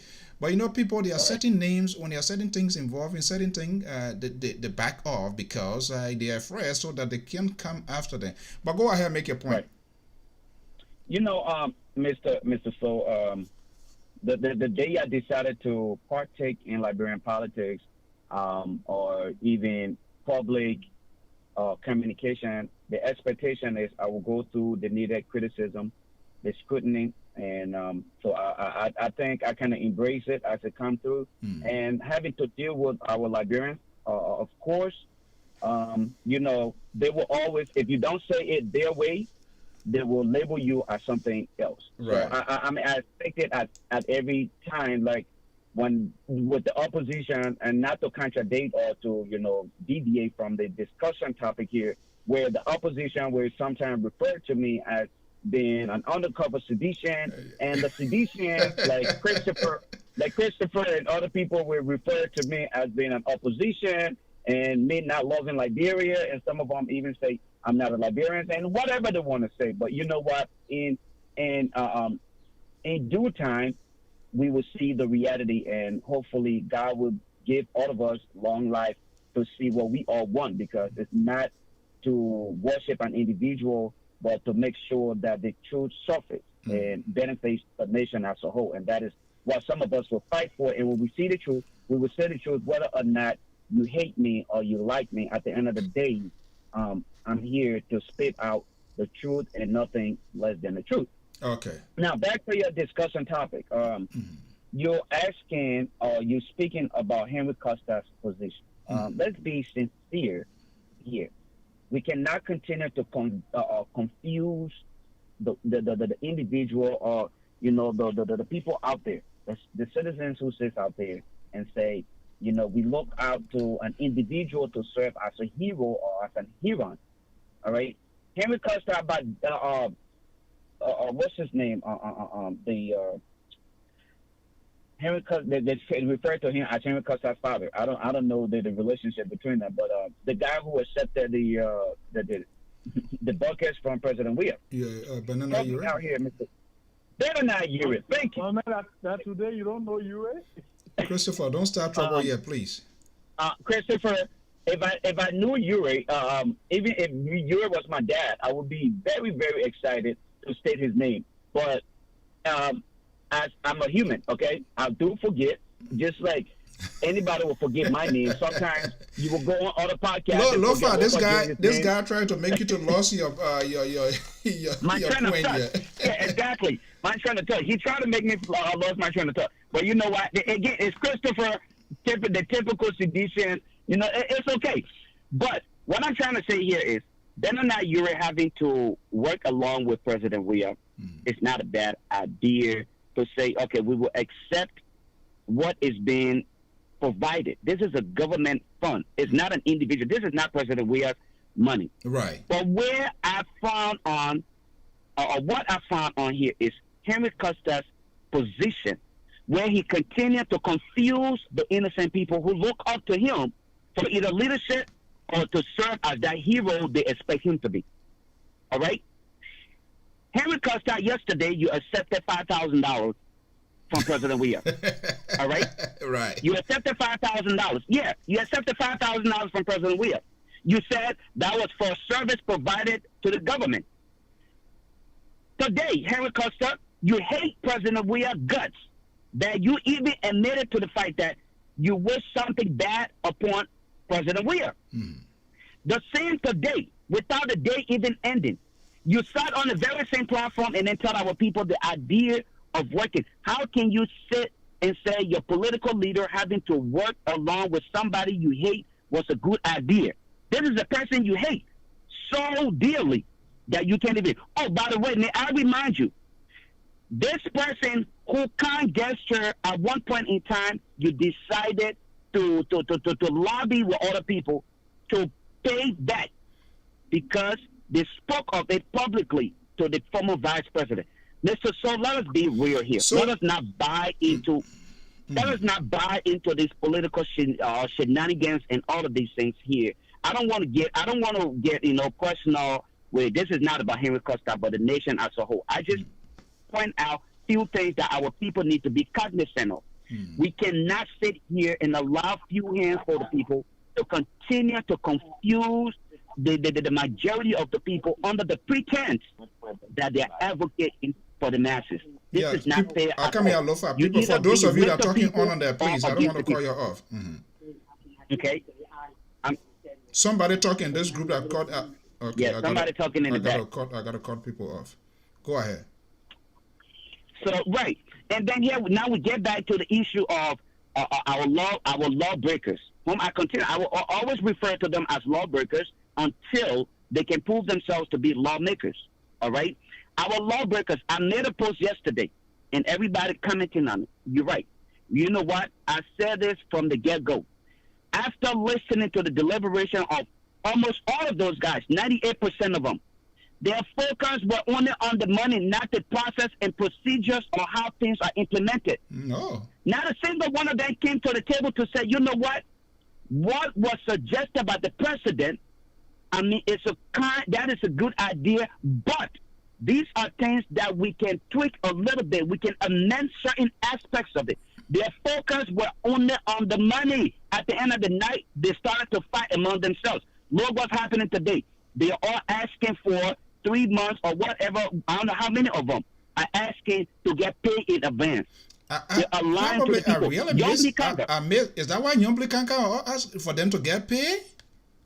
That's what I heard, and I'm still trying to go through the video. I hope to somebody see that. told me that, and then that. I heard somebody else mention it on your platform tonight. So I'm still going through the video to hopefully trying to get my hands on documentation that prove that these people are asking for 3 months worth of payment before they can do whatever. If that is the case, I tell you then that not a single one of these individuals deserve to be reelected. All right, Yombli Conga today, Madam, where have you been? And I always say this on my platform, and people would say, you know, you cannot be in the opposition and attack. This is not about. I'm not a part of no opposition. I am a part of the Liberian community. I am a part of the society as a Liberian. I'm not part of no opposition. I'm not part of no imposition. No, I'm not part of any other political party. I am a Liberian as my nationality. Let us look at things realistically. Yombli Conga, where have you been for the past 7 or 8 years? Why does it have to take an individual ability to bring people together, or his willingness? And that's what I've questioned too. With all the talking Darrell Dillon does, he have never criticized Yombli Conga Lawrence. Well, where have you been? Samuel Johnson, where have you been? The rest of these other guys who have been literally sitting there and just getting their pay cut and working. Now that today Darius DeLon has agreed to, bring forth some ethics and moral to the table, now you want to pretend, or you're trying to sell yourself for October because you understand that you want to put yourself back on the ballot. We cannot allow our people to be used this way. So that's why I always hold those of you who have these platforms, these bigger platforms, and a lot of people listening to you, to please hold a lot of these political leaders accountable for their words, their actions, and everything. I'm not going to sit here and say, why is it that the opposition leaders are not coming up to go out there and hand out buckets and all that? That is not the responsibility. I think a lot of us Liberians need to understand the responsibility of opposition. And you need to define the word opposition. They don't have to do anything with the government. They can do it solely based on the idea of being civil, of being patriots. But if they decide not to do it because of the level of hostility that is exhibited by either government, they can choose not to participate. Every time something is done, the seditions will either criticize any effort that is made. So an individual decision not to participate or serve in a humanitarian way, that is up to them. That is not the responsibility of any opposition, because you know what? They pay taxes just like any Liberian. So let us know where to hold these people accountable and how to hold them accountable. So if you would sit there and allow Henry Costa to literally bamboozle his way through the system, I would appreciate it. Okay, thank you very much. Christopher, let me see here. My guy is calling out. Rufel Newvert is calling in. So I gotta let you guys go here. Let me see here. Hello? Hello? Yeah, is that Ambassador Newvert? Yeah, this is. Okay, Ty, good afternoon. Good Are you hearing me? Good afternoon. Good afternoon. Yeah, I'm hearing okay. you. Good afternoon. Okay, thank you for coming in. It's better late than never because we have this out here and we're hoping to hear from you. How are you doing today? How is Morovia? I'm okay. It's in the afternoon on your side. It's in the evening. Yeah. I mean, everything is fine. We are indoors. We locked up. You lock up. You try you buy abiding by the state of emergency? Yes, yes. It's actually right now we indoors from 3 p.m. to 6 a.m. Okay. And it's a little after 7 or 6 on this side, so we are all indoors. Okay, good. Okay, let me hear from you. I know we had that rendezvous, even though we little going into the program here, but it's better late than never. It's already out there. So I guess there are some issues that you want to express here with us here. What is the deal? Yes, first I want to extend a special thanks and appreciation to you. I follow your show very religiously, and I have observed keenly your level of patriotism, your concern for the motherland, and some of the issues you raise. I want to begin by telling you thank you for doing that. You're not being paid for the kind of PR you're doing for Liberians and the kind of rescue you are on by the social media. So thank you very much as a beginning. Okay, thank you so much. You're welcome. So let's hear from you. What is in the ambassador closet? What you make of the process that is ongoing right now? Right. We in a state of emergency. There's a global decline, economic decline, and many health systems are breaking down or are being overwhelmed. Times are very tough. Businesses are closing, and our people in Liberia are finding it very difficult to survive. So we did a communication to President Weah 2 weeks ago, appealing to him for certain measures to be taken or certain actions to be taken by the government to kind of ease the problem our people are going through. We indicated 4 conditions, or we indicated 2 in the letter, 2 situations to the president to be addressed. One, because of the decline in the economy, most of the small business people, the market women, the petty traders, the young boys that took loan from the banks, they cannot afford to pay. So we're appealing to the government to defer or to influence the commercial banks so that they can have a grace period for payment of the loan. And I mean, I was very impressed when the president did a letter to the lawmakers of 2 days ago, informing them that the government should be positioned to pay the loan for the small business people and to forgive them of their debts. I think that was very important. That was very good, and it remains a history, and it remains part of the legacy of the president of the government of all Liberians to help our small business people. The second issue we lifted in the letter to the president was that of hazard pay for health workers, special allowances for health workers in the form of hazard pay. Our health workers are very important at this time. They are our warriors, they are our heroes. So we also communicated to the president for the government to provide some extra pay or bonuses for health workers at this time. So our communication to the president was very clear, and we are grateful that the president listened to us, the president listened to his people, and the first aspect, which has to do with paying the loan for the market women, the small business people, have been cleared. In Liberia, we have this bank they call Access Bank. I think you know about Access Bank. Access Bank have been involved in giving small loan, $1,000, $1,500, $2,000, $500 to thousands of market people. And I believe that the government will live up to her promise to clear it and to rescue our people from the economic turmoil. So, Ambassador Newt, good that you're here. You are the head of the Independent Council of Patriots. Is that organization still existing? Yes, in fact, the communication president was done in the name of the RCOP, active, and we're involving advocacy and fighting for the rights of our people, and we will continue to do that. In fact, the communication to the president, which carried the 2 points, on our nurses and doctors and also on the small business people were done by the RCOP.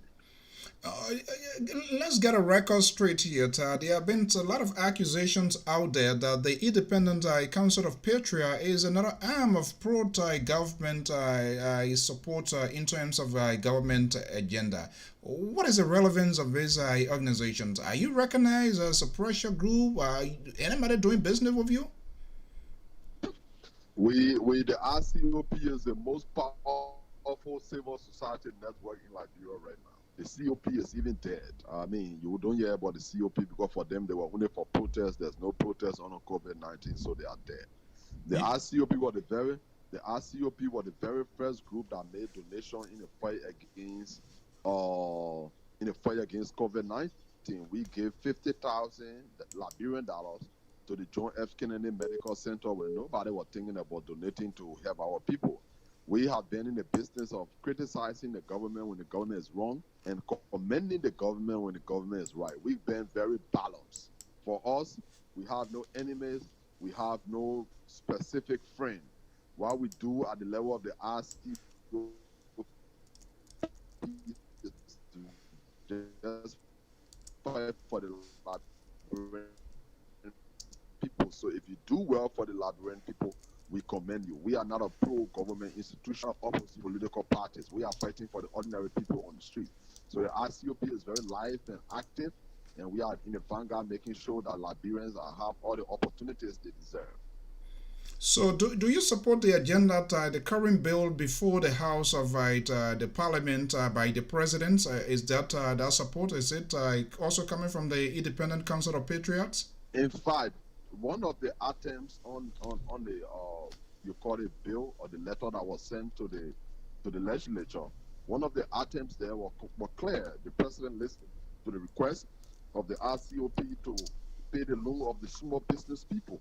So we support the president letter to the legislature and we call on the lawmakers to adhere to the president request as soon as possible, and if possible, modify it. Now, we are also engaging the lawmakers to make sure that we have opportunity for communication. This 3-day free call by the cell phone companies, the Lone Star and Cellcom, that were abolished, let me put it that way. We are also appealing to the lawmakers that in her modification of the president letter, she should also consider the 3 days free call. But we support the letter of the president because that letter is in the interest of the ordinary people. It advocates for food, for relief for our people. The letter advocates for payment of loan to small business people. The letter also talks about LEC and the Liberian water and sewer being very effective during this time of the COVID-19. So that letter is rich with people-centered ideologies and people-centered ideas, opportunities for the ordinary people. So we support that letter, and it would be a big news if we hear that lawmaker is not supporting that letter. It sounds like these are recommendations or these are points that you advanced to the president. Is that the case? Yes, you are right. The points that we advanced to the president put it in his letter. We wrote the president almost 2 weeks ago. I will send you a copy of the letter. It was on the internet. So what does that suggest to ordinary Liberians that are listening out there? If you say it, you are not a pro-government supporter, and your idea is being heavily incorporated by national government, what does that suggest? Good relationship, or what is it? The government is working for the people. So any well-meaning civil society organization or church, or mosque, any group of Liberians can engage the government and make sure that the government works for them. Now, the RCOP wrote the president, highlighting the plight of the Liberian people. And the president listening to us. If the president doesn't listen, sometimes we criticize him. And if he listens, we got to commend him for that. So on this one, the president listened to us, and he included as part of his letter the recommendation from the RCOP, recommendations that are in favor of the Liberian people. For us, our goal is to make sure that the living condition of our people, to make sure that they have a better living condition. We don't have interest in the politics of the day, like other groups will try to do. If this president is wrong, trust me, Alfonso, you will hear from me. If he's right, you will also hear from me. In the state of emergency, the president letter advanced to the legislators. That letter is in favor of the Liberian people. It included several points that brings benefit to the Liberian people, and it would be very surprising to me if any lawmaker would vote against total approval of that letter. So do only because of what I'm political reasons. Ambassador Newvelt, what I'm hearing now, it seems that there is no apprehension completely with the bill submitted by the president. First of all, do you believe that you are a former lawmaker as well, and you are credit your opposition, your pressure group? There is a committee constituted by the president of the Republic of Liberia. I haven't heard anything from that committee. I yet to know how this 25 million was derived. I yet to know the benchmark of it, how it's going to be used. I yet to see the justifications of it. I still have apprehension about the transparency aspect. When you have the close aid to the president to be presiding over it, and here you are, who is a head of another pressure group, you have not frowned on that. Do you feel guilty of that? Well, the clarification was made that the response team is not the medical team. I think the president aide, Madam Finabono, is in charge of logistics. So I think it's separate from the medical or the scientific aspect of the fight.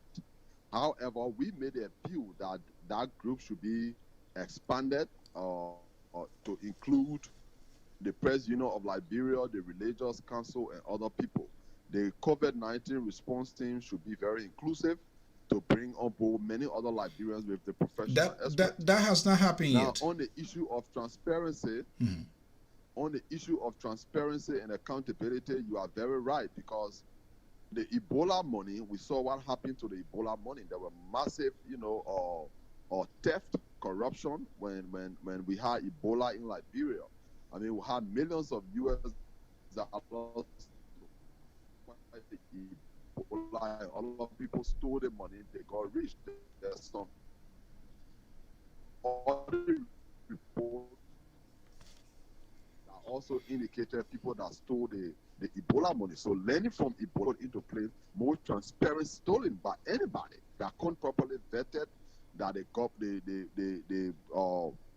GSC, the General Auditing Commission to be involved, the LACC should be involved, the transparency integrity groups, civil society organization, the media people like you should also be involved. But as sure Ambassador Newvelt, all of these points, it has not happened. Will it ever happen? And you are not speaking to that. You just it must happen, because if it doesn't happen, we'll put the government feet to the fire. Alfonso, we all have to network, on this particular fight, not just people, from civil society.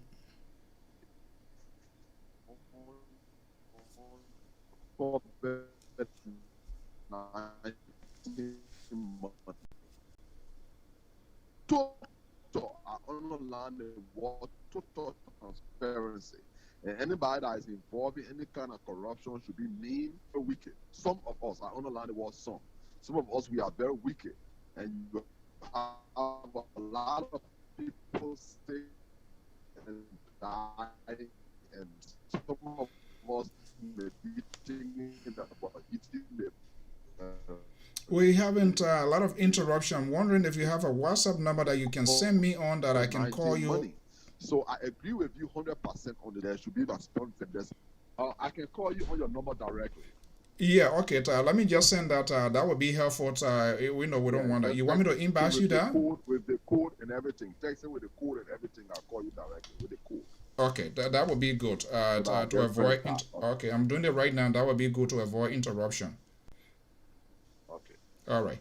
That's Ambassador Newvelt of the group calling itself the Independent Council of Patriots on the line from the nation's capital of Monrovia. I just want to, let me just make sure and get this number to him quickly here. And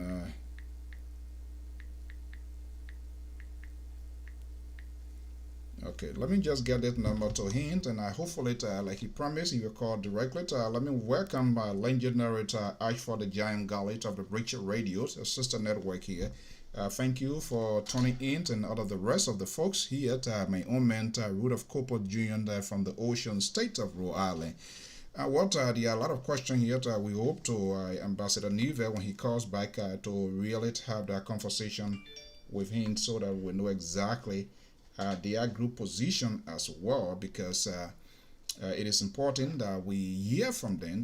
They are the pressure group, and it is important that we know what is ongoing. This 25 million, a lot of unknowns to A. And we need to know about that, especially the transparency aspect of that. We need to know about that, and so it is important that all of them have their say into this. There's Ambassador Newvet, and we hope to ask him when he calls back here how come he departed from the group called Council of Patriots. They all initiated, well led to that, because we heard that he was a spy, or he was leaking information tied to government that led to his expulsion to this group here. So it is important that we have a Francois like the way you put your first question for some of. All right, thank you so much, Madam Tai. I don't know what it is, now Nelson, as you say, but I'm waiting for Newvet to call back here, hopefully. And he can call, if not even that, he can call on the WhatsApp. I send those information ever since today, but again, and it is why it is. Sometimes people they have their own timing. All right. All right. Let me just I don't know. He's sending a message here. Okay.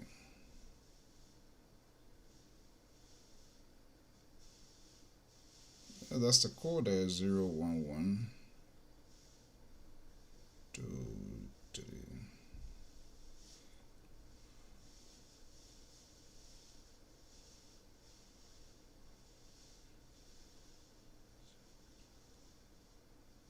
Please bear with me, folks. He's sending a message here.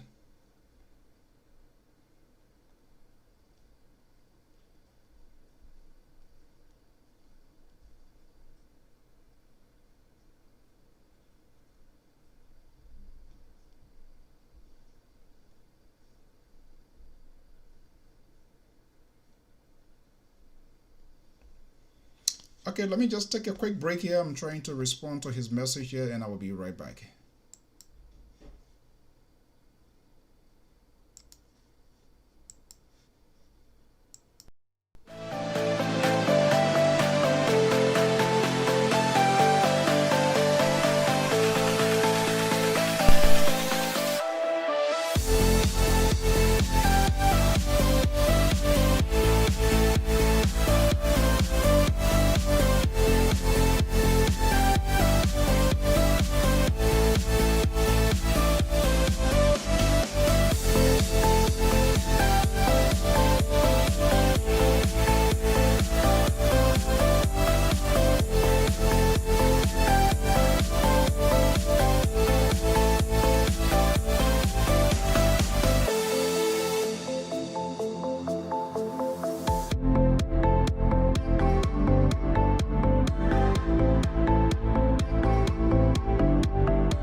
Overall, please stay home, stay safe because we care. A message from Youth for Change Incorporated.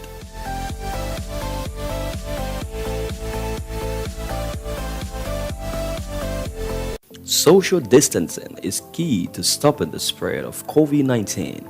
Even at home, during these difficult times, please observe it.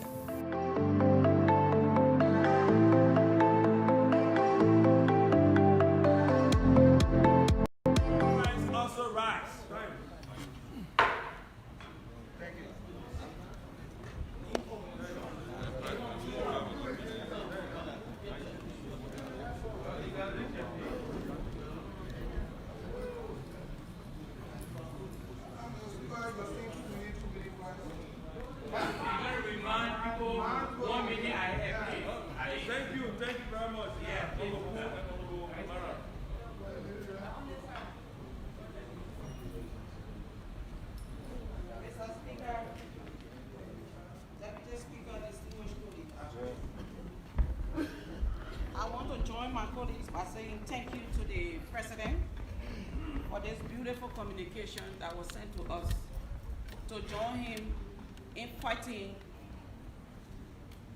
the eradication of the coronavirus in Liberia. The communication is brilliant, but as we all know that we are now in a health emergency.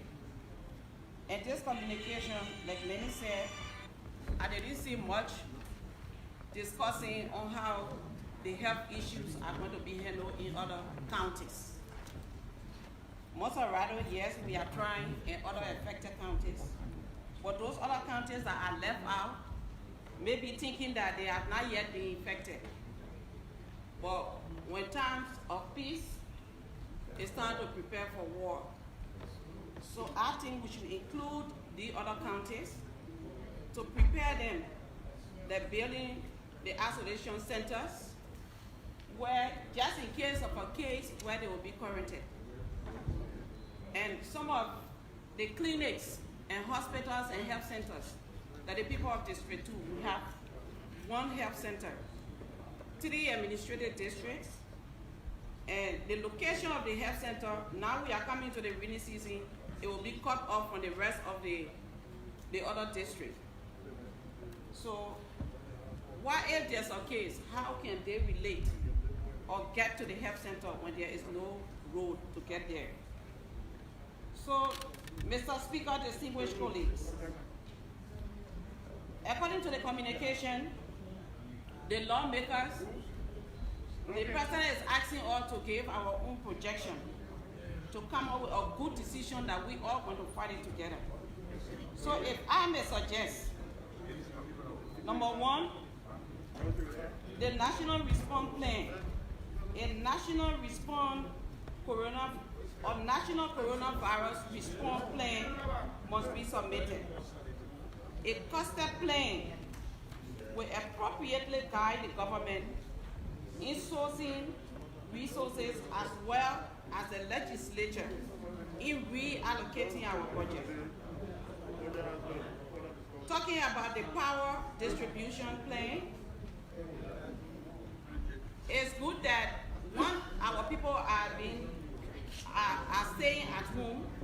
It's good that the electricity will be able to help them. So, number one, LEC must present a distribution plan. A plan must be costed. The plan must indicate if there will be additional and new transmission or distribution to households. Number 4, how long will the power be distributed for? For the business loan, Mr. Speaker, distinguished colleagues, I still want to know more and still confused how this is going to be handled. So, if I would also suggest or ask, what is the total loan portfolio? In other words, the total cost of the loan. A full or comprehensive analysis needs to be done. A geographical or even consideration that must be considered when analyzing the loan payment. Thank you, Mr. Speaker. Suggestion for the loan: that the banks do a rescheduled payment plan for borrowers. Number 2, that the interest on loan payment for loans taken in the period of the outbreak be renegotiated.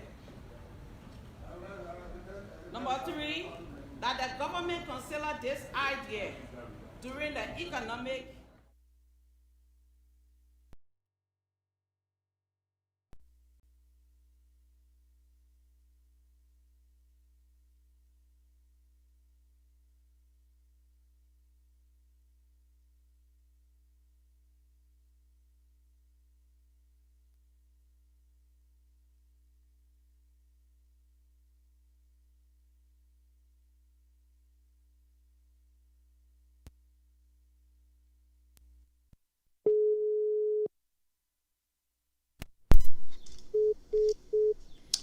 Okay, folks, we're still trying to get in. While we try to get our other correspondent, Nuve is now responding. So we'll try to see, hopefully, that he gets back here with us because there are a lot of unanswered questions. And we're also trying to get in touch with our Banga based guy to get the latest. Let's see if that information can, whether he can connect that. Belton, are you there?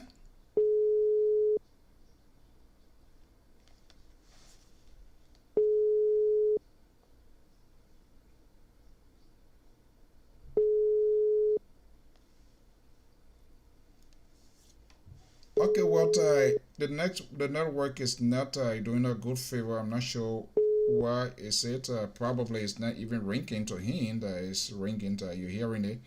So we will try to. We're gonna go ahead with the program. If you still have concern, but I think what his name. Let me try out Nuve on this side again.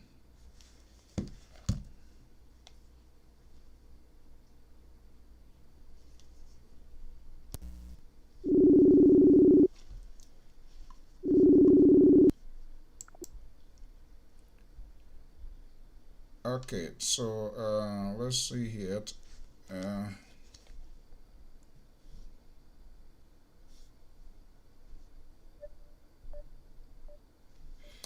The reception seems to be a little bit troubling there, so we just go ahead as it is, and hopefully, if it's better, he could call back. If not, we'll just continue with our program. So, for those of you that just call here before, you can place your call, and then we can have it. It's 3:53 p.m. I believe we're gonna come on late in the evening with the health talk. Hopefully, Professor Joy is still available.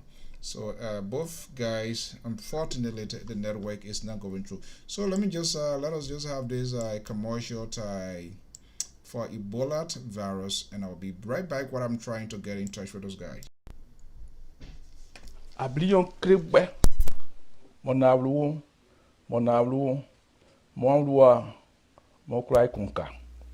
Ablion, indi klawe, emolusia, kaya nu, je escablo awe edba nyon je enwe tenye endi klayon lucia ablion nyon bo kwa toye boyon kwa toye nyon si ago on si adie e wori awe an bo kwa toye de oja en se go bo di blie ablion iso eson de quoi de sobo quoi de saflen quoi do mininjo dugedi de quadre ablion o gbake boyan wuri gba non on se adie e wan wetan we son bo die bo wuri gba ablion bon andugo awe de bon son ko epo bon andugo awe de bonyan won nya non on dia on se adie we son bo die bo wonya ese yin mo bo nyo wuri gba de boyan de eso kwato de boyan de eso nyo wonya de boyan de eso iso eso bo andugo awe de quoi de saflen quoi de sobo quoi ablion nyambla enu yen woyan ise jeun nwe ki na nismu na cafe beyan nismu woyan eple desmu eple eju na nismu Okay. de quoi All right. woyan ise jeun are you there? aba modi woyan e ko yan de ba blia si blo akrin Yeah, sir. I'm here, sir. chani nyon wan shin wa nyon woyan de so they are who are down me and chani blo akrin Bangat, where our mayor is based. Let's see what's coming out of Bangat. Belton is on the line from Bangat. Good evening. Belton, are you there?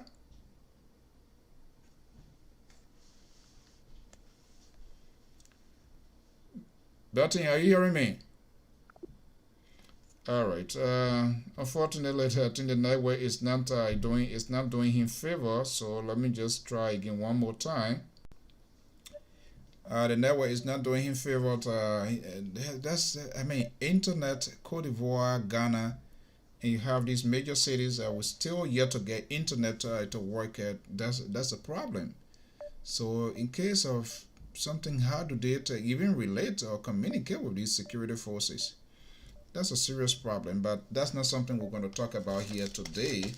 Unfortunately, we couldn't even get through to our guy base in Nima, and not to even mention to Sino if Vanguard person is struggling to get through, and even to Ambassador Newvet. I don't know what's going on, but that's the situation. So, well, folks, hopefully we're going to be back here late tonight by 8 o'clock or yet once we get a message from our health talk. As we talk politics, we also talk other issues that are so much important indeed. As you know, this coronavirus is part of the problem. I believe there should be adequate awareness, not just only in Liberia, but here. There are some old folks here, and that's where this community organization needs to step to the task to begin to advise, to tell people with the expertise when they need help, where they should go to get help, how they should go about to doing it. There are some other people that get old folks. It is not time for people to do babysitting. They take children to these old folks. We heard initially that the old folks are more vulnerable, but right now there's nothing guaranteed. So there's no need to make these old people to be more vulnerable to what is ongoing. So it is why it is. We're going to be wrapping up here, and hopefully by 8 p.m. As soon as we get a message from our host of Health Talk, we're going to be here because the two guys, we try to get them on, that is not working, and so we just want to get it going here. Let me see here. Okay, Ambassador Newver is calling back here. Hello? Your 401 number is just ringing, brother. Your 401 number is just ringing. I call it just ringing. But that's a number, right? That's a number you just call. You say you call the number and it ring. Yeah, the 401 number is just ringing. I call it ringing and go to voicemail. Ring and go to voicemail. So like the phone not near you or something. That's the phone. That's the phone we're talking on right now, Messenger. Okay, let's see here. You sounding much better here on this one here. So probably just let's continue here. I don't know what's the deal. Sometimes that's what happens. But you're hearing me well, loud and clear, right? Yeah, I'm hearing you. Sorry, my WhatsApp is down. My WhatsApp is down. So maybe that's why. And I know it's kind of like the internet service too is, who knows, sometimes it's a pain. Okay, yeah, so, let's just continue here. I think you are still audible here. Hey, Wokita, good evening. Yeah, so I was asking you here, all of these questions here, why are you not asking this question as why, and we just only have the committee? So what's the essence of the committee, Ambassador? Sometimes it's very difficult to tell somebody to check on themselves. It's difficult to say, Alfonso, you should check on yourself. So that is why we are expecting the lawmakers to do, because it's a Republican form of government where there will be checks and balances. So now that the communication is with the legislators, they will now have the authority to put into place measures of accountability. But like I said earlier, you have integrity institutions in the country. The extent of their good function is something that can be debated. I don't know the extent to which they are objective and they are independent. But those integrity institutions, once it's public money being expanded, those integrity institutions should follow up and ensure that the money is actually, put in the right direction. Like I said, we have a history of corruption on money related to infectious diseases in this country. There was an audit report conducted on the Ebola money, and it was reported, the records still at the GSC, it was reported that, a lot of money, tons of money got stolen in the fight against and Ebola. We seem not to be reminded, and we are almost on the path, and that's the point I was raising. Why will you have where were the transparency? If Rufus knew that was the president and the immediate aide to Rufus knew that is presiding over such a huge thing, then where the transparency come from? Do you think the president should withdraw Finabono? It is not for me to say, because to say withdraw Finabono would be to question the integrity of Finabono. The response team is a temporary team, only designed to lead the fight against COVID-19. But there will be a subsequent report after that team, Mr. Ambassador. Of course, there gotta be a comprehensive report. What I would rather advance is that you have a special regulatory, you have a special financial team from the GSC and the LACC to ensure that every money spent, will go in a proper direction. If you don't do that, there's a likelihood that the money will be eaten. I mean, not just by some of the names you call it, but coming as low as the procurement level. What the companies that will be making supply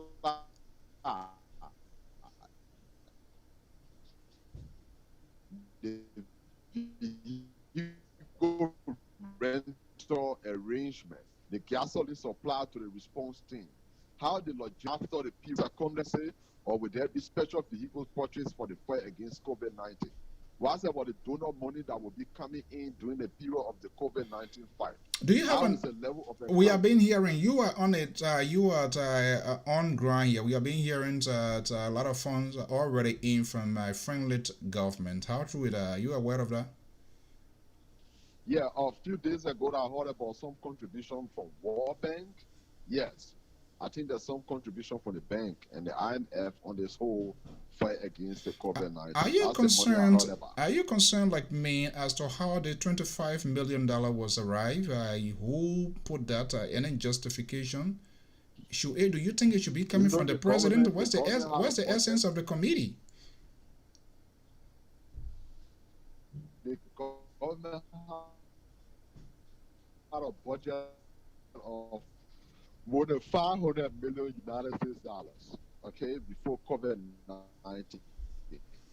Like 3 months or 4 months or so at the end of the fiscal budget for practicable, like the projection they had in the budget for vehicle, fuel, lubricants, some of them, the projection they had in the budget for foreign national, they are impracticable. They cannot be rallying of the funds, that were originally intended for those projects, redirected to the fight against COVID-19.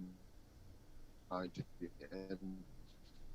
the foreign travel money alone, from all the government ministries and agencies, from the judiciary, from the legislature, and from a lot of offices, they could amount to millions. So all the money that had been earlier projected for other government activities, including youth and sports, they will all now be directed towards the fight against COVID-19. I want to believe that's how the mathematics were done to derive at $20 or $25 million for the fight against COVID-19. Is that an insider information that you are sharing with us? It's not an insider information because I'm not an insider, but that's the only mathematical or financial possibility that could lead to having such amount of money set aside from the government. Look, put it this way, Alfonso. You had $300 for gasoline, and then your car spoiled. So then where do you do with the $300? Or you have $1,000 to see the doctor. But then miraculously, your illness went away. So then you redirect the $1,000 now maybe to repairing your car or to doing something. That's exactly what happened. There were money set aside in a budget. There were projections. Because the budget is not physical cash, it's a projection. So there were certain expenditure that the government projected to have spent on that it can no longer spend on. They have become impracticable because of the COVID-19. And one common example is the foreign travel budget line. So all of those money might have been put together in a pool, or the projection might have been put together in a pool to derive at the money for the fight against COVID-19. However, the Ministry of Finance or other government agencies could be contacted for the specifics. But if the government is putting aside $25 million for the fight against COVID-19, and that money is not donor funds, so it must come from money that was originally assigned to other activities that have now become impracticable. So the money, how it will be expanded, should be the major concern. Who spends the money, how the money will be expanded, who accounts for the money. This money cannot just be one political money that people just make speeches on. The RCOP will keep the government feet to the fire.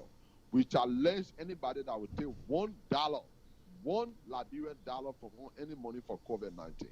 We'll build our alliances, we'll put together the forces of good, we'll resist, and we'll put pressure to bear on the government. So we are appealing to them to please show complete, total accountability on any money that will be set aside for the COVID-19, because it will not just be business as usual. We will not just talk, call on the radio and condemn, but we will take action in keeping with our constitutional right. When you say action, transparency and accountability. When you say action, what specifically you are referring to, Ambassador? We will, if anybody steals any money from the COVID-19 money, we will assemble people. We will exercise our right to peacefully assemble and petition our government. We'll put whatever constitutional or democratic pressure we can bring to bear on any individual. I'm not just talking about the government. Is that a demonstration? Is that a demonstration that we are referring to? I'm talking about the entire government. I'm also talking about any, even private individual that will get involved in any dubious contract on this COVID-19 to steal public funds. You will be exposed, you will be shamed, and will put pressure on the government to take the necessary action. Even a government minister, director, anybody working in the government from the three branches of government that will be involved in any corruption on COVID-19 will expose you and will put pressure on you, because the pressure you're referring to, is that a demonstration pressure you're talking about? The right to peacefully assemble, that is guaranteed under Article 17, if I'm correct, under Article 17 of the Constitution of Liberia. So if we hear that any minister got involved in corruption on COVID-19, we'll read the president to take action on you. What sort of action you'll be requesting? Of course, if there's any corrupt official on COVID-19, we expect the president to fire that official and prosecute you. Have you spoken?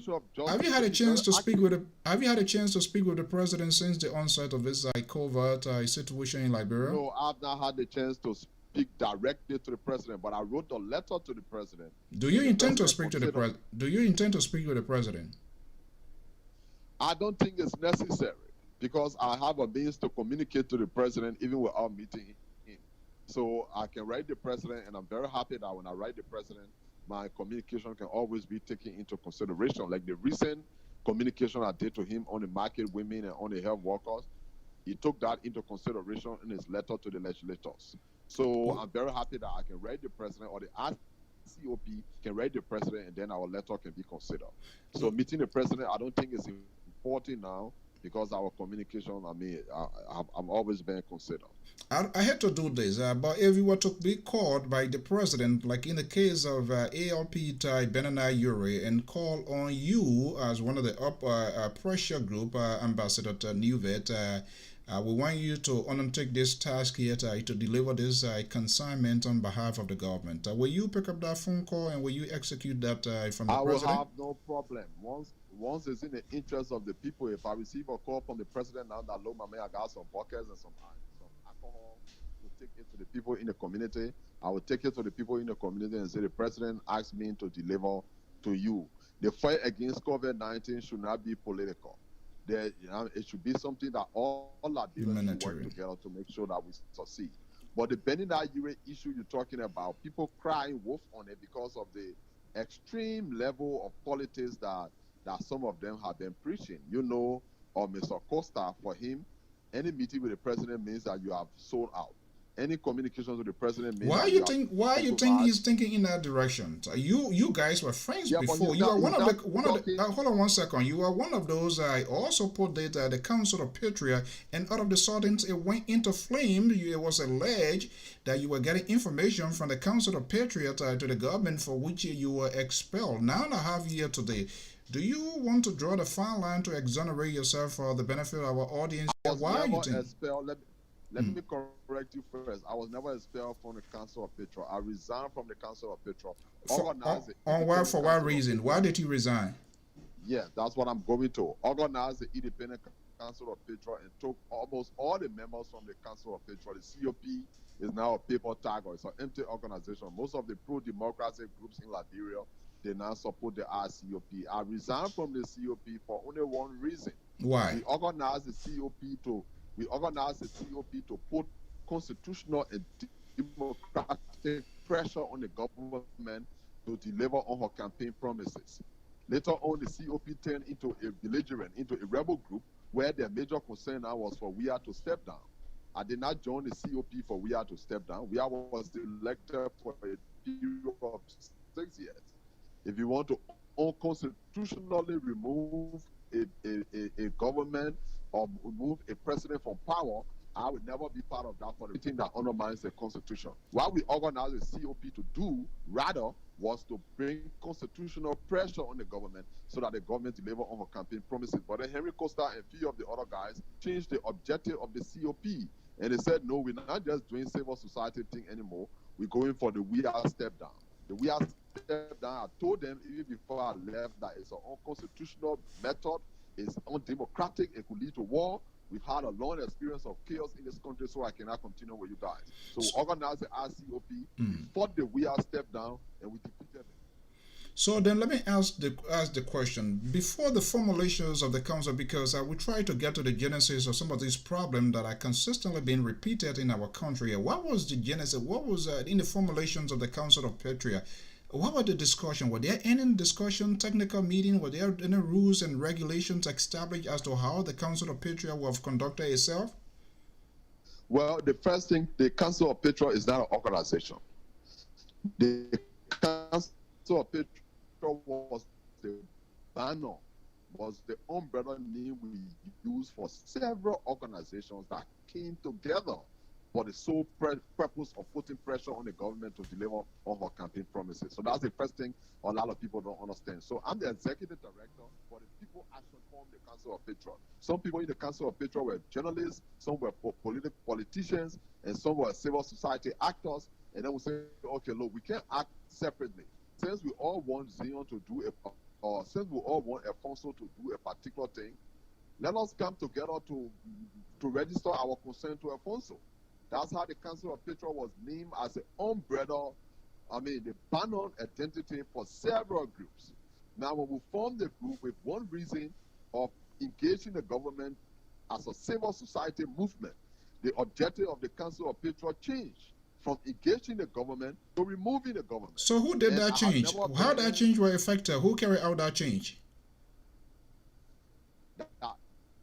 That change was effective by some of the guys in the Council of Petria, that are Mr. Dillon, Mr. Costa, and a few of them peacefully assembled. We cannot have peaceful demonstration. Printing banner where we are stepped down. They said there'll be a new government in general. I said, gentlemen, this thing you guys doing on a rebel business. I was not part of your limo. I was not part of Lord. I was not part of NPF, LPC, anything. I do nothing about rebel business. I'm a politician, and I'm a civil society leader right now. So if you want to bring the government under pressure, I can join you to do that. But if you want the president to step down unconstitutionally, undemocratically, I believe that will be resisted, and it could lead to chaos, it could lead to war.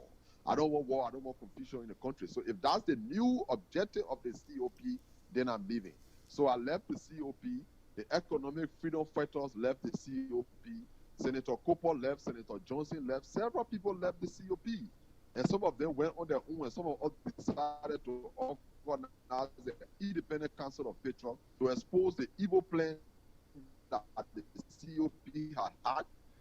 When you realized that this evil plan was in effect, and we resisted it, and they failed.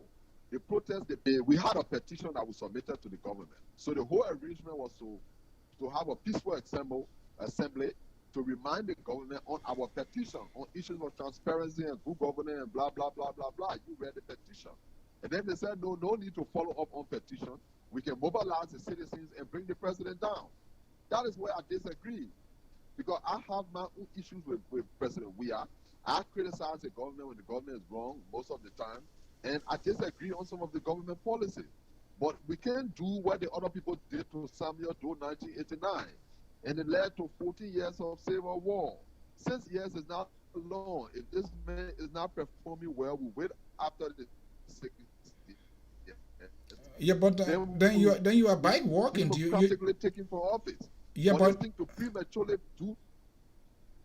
Yeah, Yes. I say you seems to bike walk. You just also told us here that if this coronavirus funds are not properly handled and the president did not do anything, you're going to take the constitution. Then you seems to bike walk your earlier statement. Did I say then the president will step down? I didn't say that. So there is a difference there because the COP, you saw the COP messages. You saw the agenda before the December 30 or December whatever protest they had. And it was we are step down. And the we are step down is unconstitutional. I still in that position today. I have not changed that position. What Emmanuel Service did, you know what other people, but the action to say let's go and put government, want to do that, of course, we will resist you because you don't own Liberia. We will not sit there and make you put our family on the streets and make people to start running a great chaos in the country. So I told Costa and Dillon that I would have disciplined them, and I did. I disciplined them, and the RCOP, we defeated the COP. The 100,000 men march they talk about reduced to 800 people right in front of the unknown soldier between the Capitol building and the mansion. So the masses did not turn out. It was just few people that turned out. So we defeated them in a PR war. Now we don't want trouble in this country. Many Liberians, including myself, people that are outside of the Bell world, they would just be taking all of this as all some sort of a political favor at the end of the day to be accommodated in state powers or to be brought into the system. Ambassador Nive, you were one time a former lawmaker. Are you? What is your political ambition right now, or you just want to be in the advocacy? And what next for you? I think the public offices are for the ordinary people, and they can decide whether Rufus will be this or Alfonso will be that. But for now, our intention is to continue to remain in civil society and advocate for the people. Not to go. I want to get it right. Not to go. Are you now making preparation to building up your CV to go back in government? Is that what you're telling me? Going back in government is a constitutional right. If I want to do, I wouldn't hire from you. But I'm saying that for so now, many yes. Yeah, it's possible in the future I could go back to government. I mean, I'm not going to say I've committed no crime. I'm not. So even if you were called today by the President of the Republic of Liberia, you would serve, right?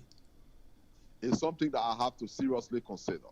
But I'm not thinking about going into government right now. What is the probabilities in terms of consideration? Of course, Liberia is my country, Alfonso. If I decide to go to government, I will commit no crime. But what I'm telling you is that right now, my whole idea now is about civil society networking and civil society or civil society action. Look, let me just tell you something. You are not that young. You know, I'm also not that young. We know what radical politics have done to this country. We know what William our Tubble stepped down, what it led to. We know why Samuel Doe must come down, we know why it led to. We know why Taylor must come down, we know why it led to. Whenever people get on the street and say the president must come down, you don't have to be a rocket scientist. They are going directly into a lion's den. They are going to war. They are going to chaos. That's why we resisted the COP. If the COP had not come up with a weird step down, we would not have resisted the COP. If they had insisted that, look, we're going to assemble to make sure that we follow up on our petition and to put pressure on this government to deliver on campaign promises, we would not have resisted. But you said, no, we're going on the street to make sure the president must step down and the president must leave the country. This is the end of the government. Now, if you make those kind of utterances, you don't expect serious people in the country to resist you. I'm not stability and tranquility in this country. If we are not rewarded by Nigerians, we know our crown will be in heaven. But we fought hard to resist, were fighting for peace and stability in Liberia. People speed breakers because there would have been another 1979 riot in this country. People would have died. So we educated our people that look, we have issues with the government. All have some issues. But never again must we encourage violence and chaos and disruption of the peace because nobody will gain from that. And that's exactly what the COP said they were coming to do. They were coming to put the president down, put the government down. That was against the peace and stability of the country. And so do you think the Council of Patriots, do you think they have reinvented the way now we have the full collaboration, collaborative party? These are the same group of people now into a different share. Do you see them going in the same direction? The Council of Patriots is another political group. They're now a civil society group. We on the RCOP, we are a civil society group. They haven't told us. They haven't told us that they are a political group. They claim to be a pressure group. Why? Do you know the secretary of the COP, the secretary of the state for the Unity Party? Do you know that, or do I need to say it? Yes, the women pay that they said it just expelled. He was co-chair for the COP and at the same time chairman of the Unity Party. Mr. Darrow is an executive member of the Liberty P. All the COP executives, Mr. Costa from the ALP, all the COP executives are the executives of the opposition political party. So how do you distinguish that? How do you look at that as a critical? But from the RCOP, we are not executives in any political party. If I decide to join any political party or to be active in any political party, I'll have to resign from the RCOP because you cannot have one foot in civil society and one foot in political party. You cannot do that. You have to put your 2 feet in one basket.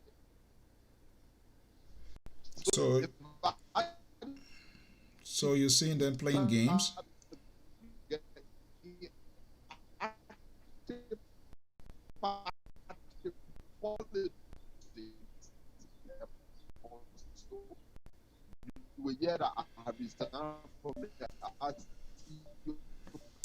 Okay. Yeah, so the we defeat the COP.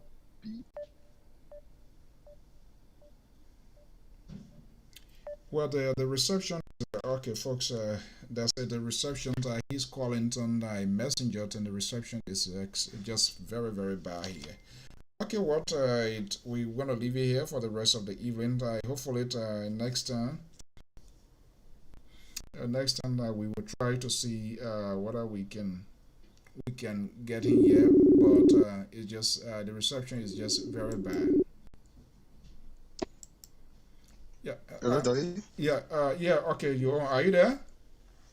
Yeah, I'm here. The community too bad on the network, Daddy. Okay. So go ahead. Let's see. What are we getting? What can we get from Banga? How was today? Is the day 6 of the state of emergency? Yeah, today day 6 today. Okay, so what's the latest from Banga end there? How is the security situation with the civilian? Ambassador Nova is calling back, but go ahead quickly. I will try to get back. Yes, definitely everything here is going on cool and calm because since this technical state of emergency started, there are not been a complaint, really citizen complaint, or everybody beating on them. But there is something happening in District Number 4. The Assistant Police Commissioner Frederick Nipe and the head of the Joint Security in Bon County, which have to do with Anthony Geniton Flomo. Belefana, there were farmers who blocked a road. They blocked the road for nobody to enter because they said that security beat them. It was alleged that some security beat them. So what they did, they felled tree on the road, blocked the road for 3 days. But it says security. Who's security? How did they establish the state security? How did they know that? Which security from which side? They alleged that state security beat on them. There were farmers, they said that they were coming from on the farm in the evening time, but later on, some security beat on them. So they decided to cut. They fell a tree on the road. Almost 3 different kinds of law. They fell on the road. So there was no way for anybody to go in, anybody to come out. 3 days. So later on, there was did they establish the identity of the how many persons were involved? 4 persons was involved, but 2 were captured and all of the rest left. What is the identity of those that have been apprehended? Are they local security? Are they any of the paramilitary personnel? Who are they? No, those who are arrested was all about the citizens, because one fact, there was no fact that was established that the people who beat on them was some state security. But later on, when they asked them, they said that some people beat on them. But the fact remains that there was no establishment to find out whether was state security. That's why the commissioner, the assistant police commissioner, came on air at the time and make everybody to understand that there is no scoreboard, there is no motorcycle that will go somewhere and put a gate somewhere in order to intimidate citizens.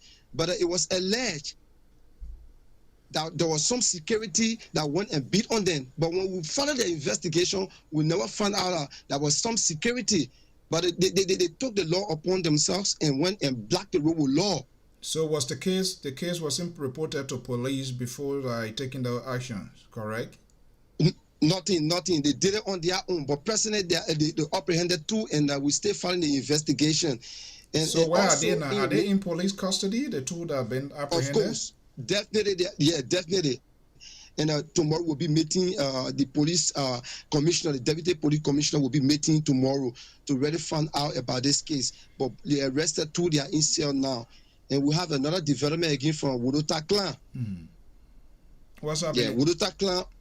Yeah, Wodota clan, there was a clinic honoring the reading of Eli Johnson Salif. But presently, as I'm speaking to you, people of that clan, they are crying to the government. Right now, they are crying for government to come to the aid, because since the clinic were erected by the past government, since that time, the clinic is there, not complete yet, and they are calling on government. But when we find out how was it like, and we try by all means to see whether we can get to the health authority in the county.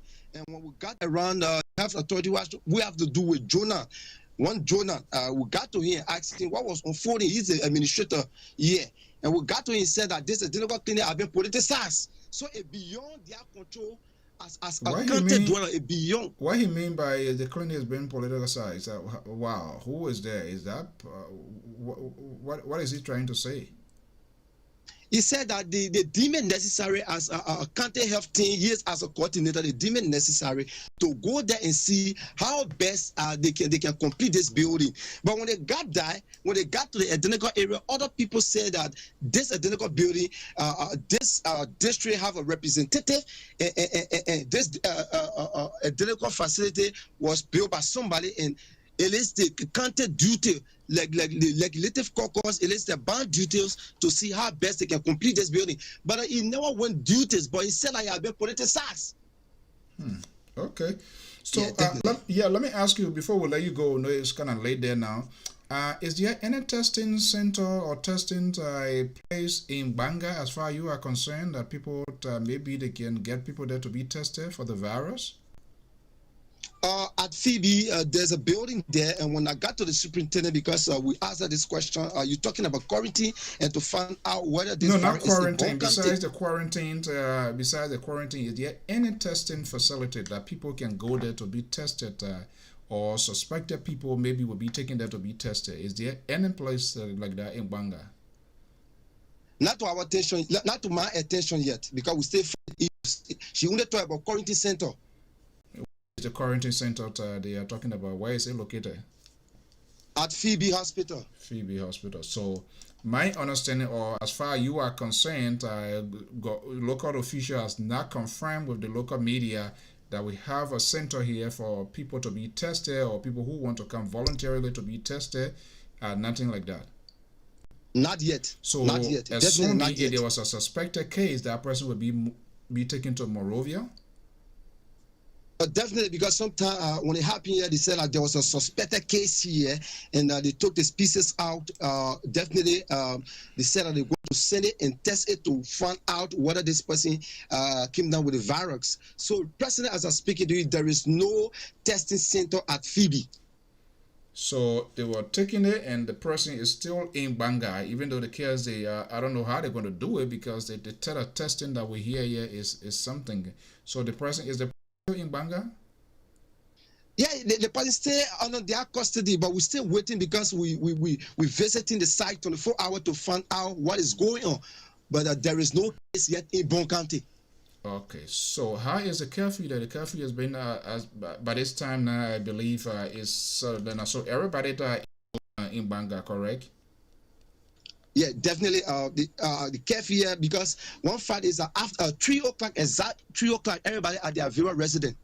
Okay, so it's about 8:32 p.m. now, so pretty well the curfew or the state of emergency is in force. Okay, well, Yes. we'll keep checking with folks that I hope everybody doing okay. Thank you so much. Thank you, sir. Thank you for having me on the show tonight. All right. Okay, that's our guy from Banga, Betin Tinot. We already also had a guy in Nima County. They were all at the border from Tapeta area there today. We tried to get him, but the network is so bad, as well as Sano. We intend to go beyond the comfort zone, which seems to be Morovia, is the heart of this government. But it is important that we also get information outside of Morovia, other parts of the country. That's making the news proportionate. Every side believe should be heard. Well, folks, so we want to leave here this evening. I want to thank you so much for tuning in, for joining in. For those of you tweeting and writing your comments, expressing your view. Christopher, I couldn't pick up your phone, but if you want to call, I can give you the opportunity. You can call. Maybe there's something specific. I was on the other line with the reporter, so obviously I could not put you on. But if you want to express something that you think very much important, you can call, and we will see, because I'm seeing here. Okay. Oh. Hello. Are we okay now? Yeah, I know that it was going up here, but I mean, you did not try even calling back when you called to our correspondent. Were reporting from Banga there. So, but okay, so what? Yeah, it's fair to give your departing statement. Or if there's something specific you still want to share with us, that's okay. Ambassador, are you there? Well, I just want to use this occasion to again thank you for the opportunity. Following up, I mean, it's not just a society group, even the media, to all follow up on all expenditure on the money to make sure that there's no corruption like the Ebola money, and to also appreciate the president for considering the business people.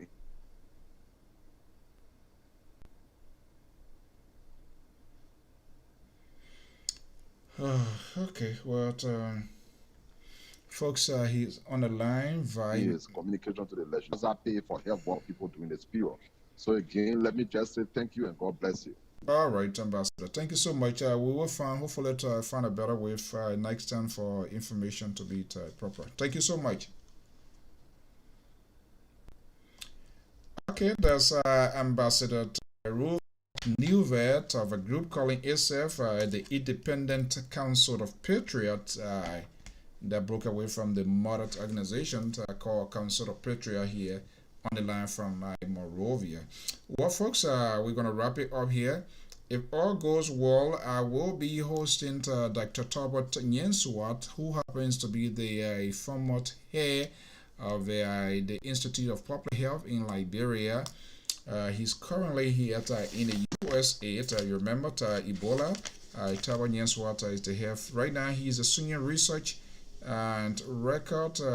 He's a senior research person at the Johns Hopkins University of School of Public Health. He's currently in the USA. We had a conversation today. Hopefully, we're going to be bringing him here to get an expertise. There is an article you can go on the official website of the Liberia Public Radio. His own analysis that the lockdown is not a strategic way to prevent the spread of the coronavirus.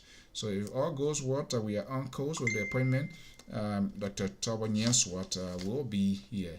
Until then, folks, have a pleasant evening. I'm Alfonso Z and Salt of the Liberia Public Radio and LPR TV. Thank you so much and have a blessed day.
Yahweh, you are too much for me.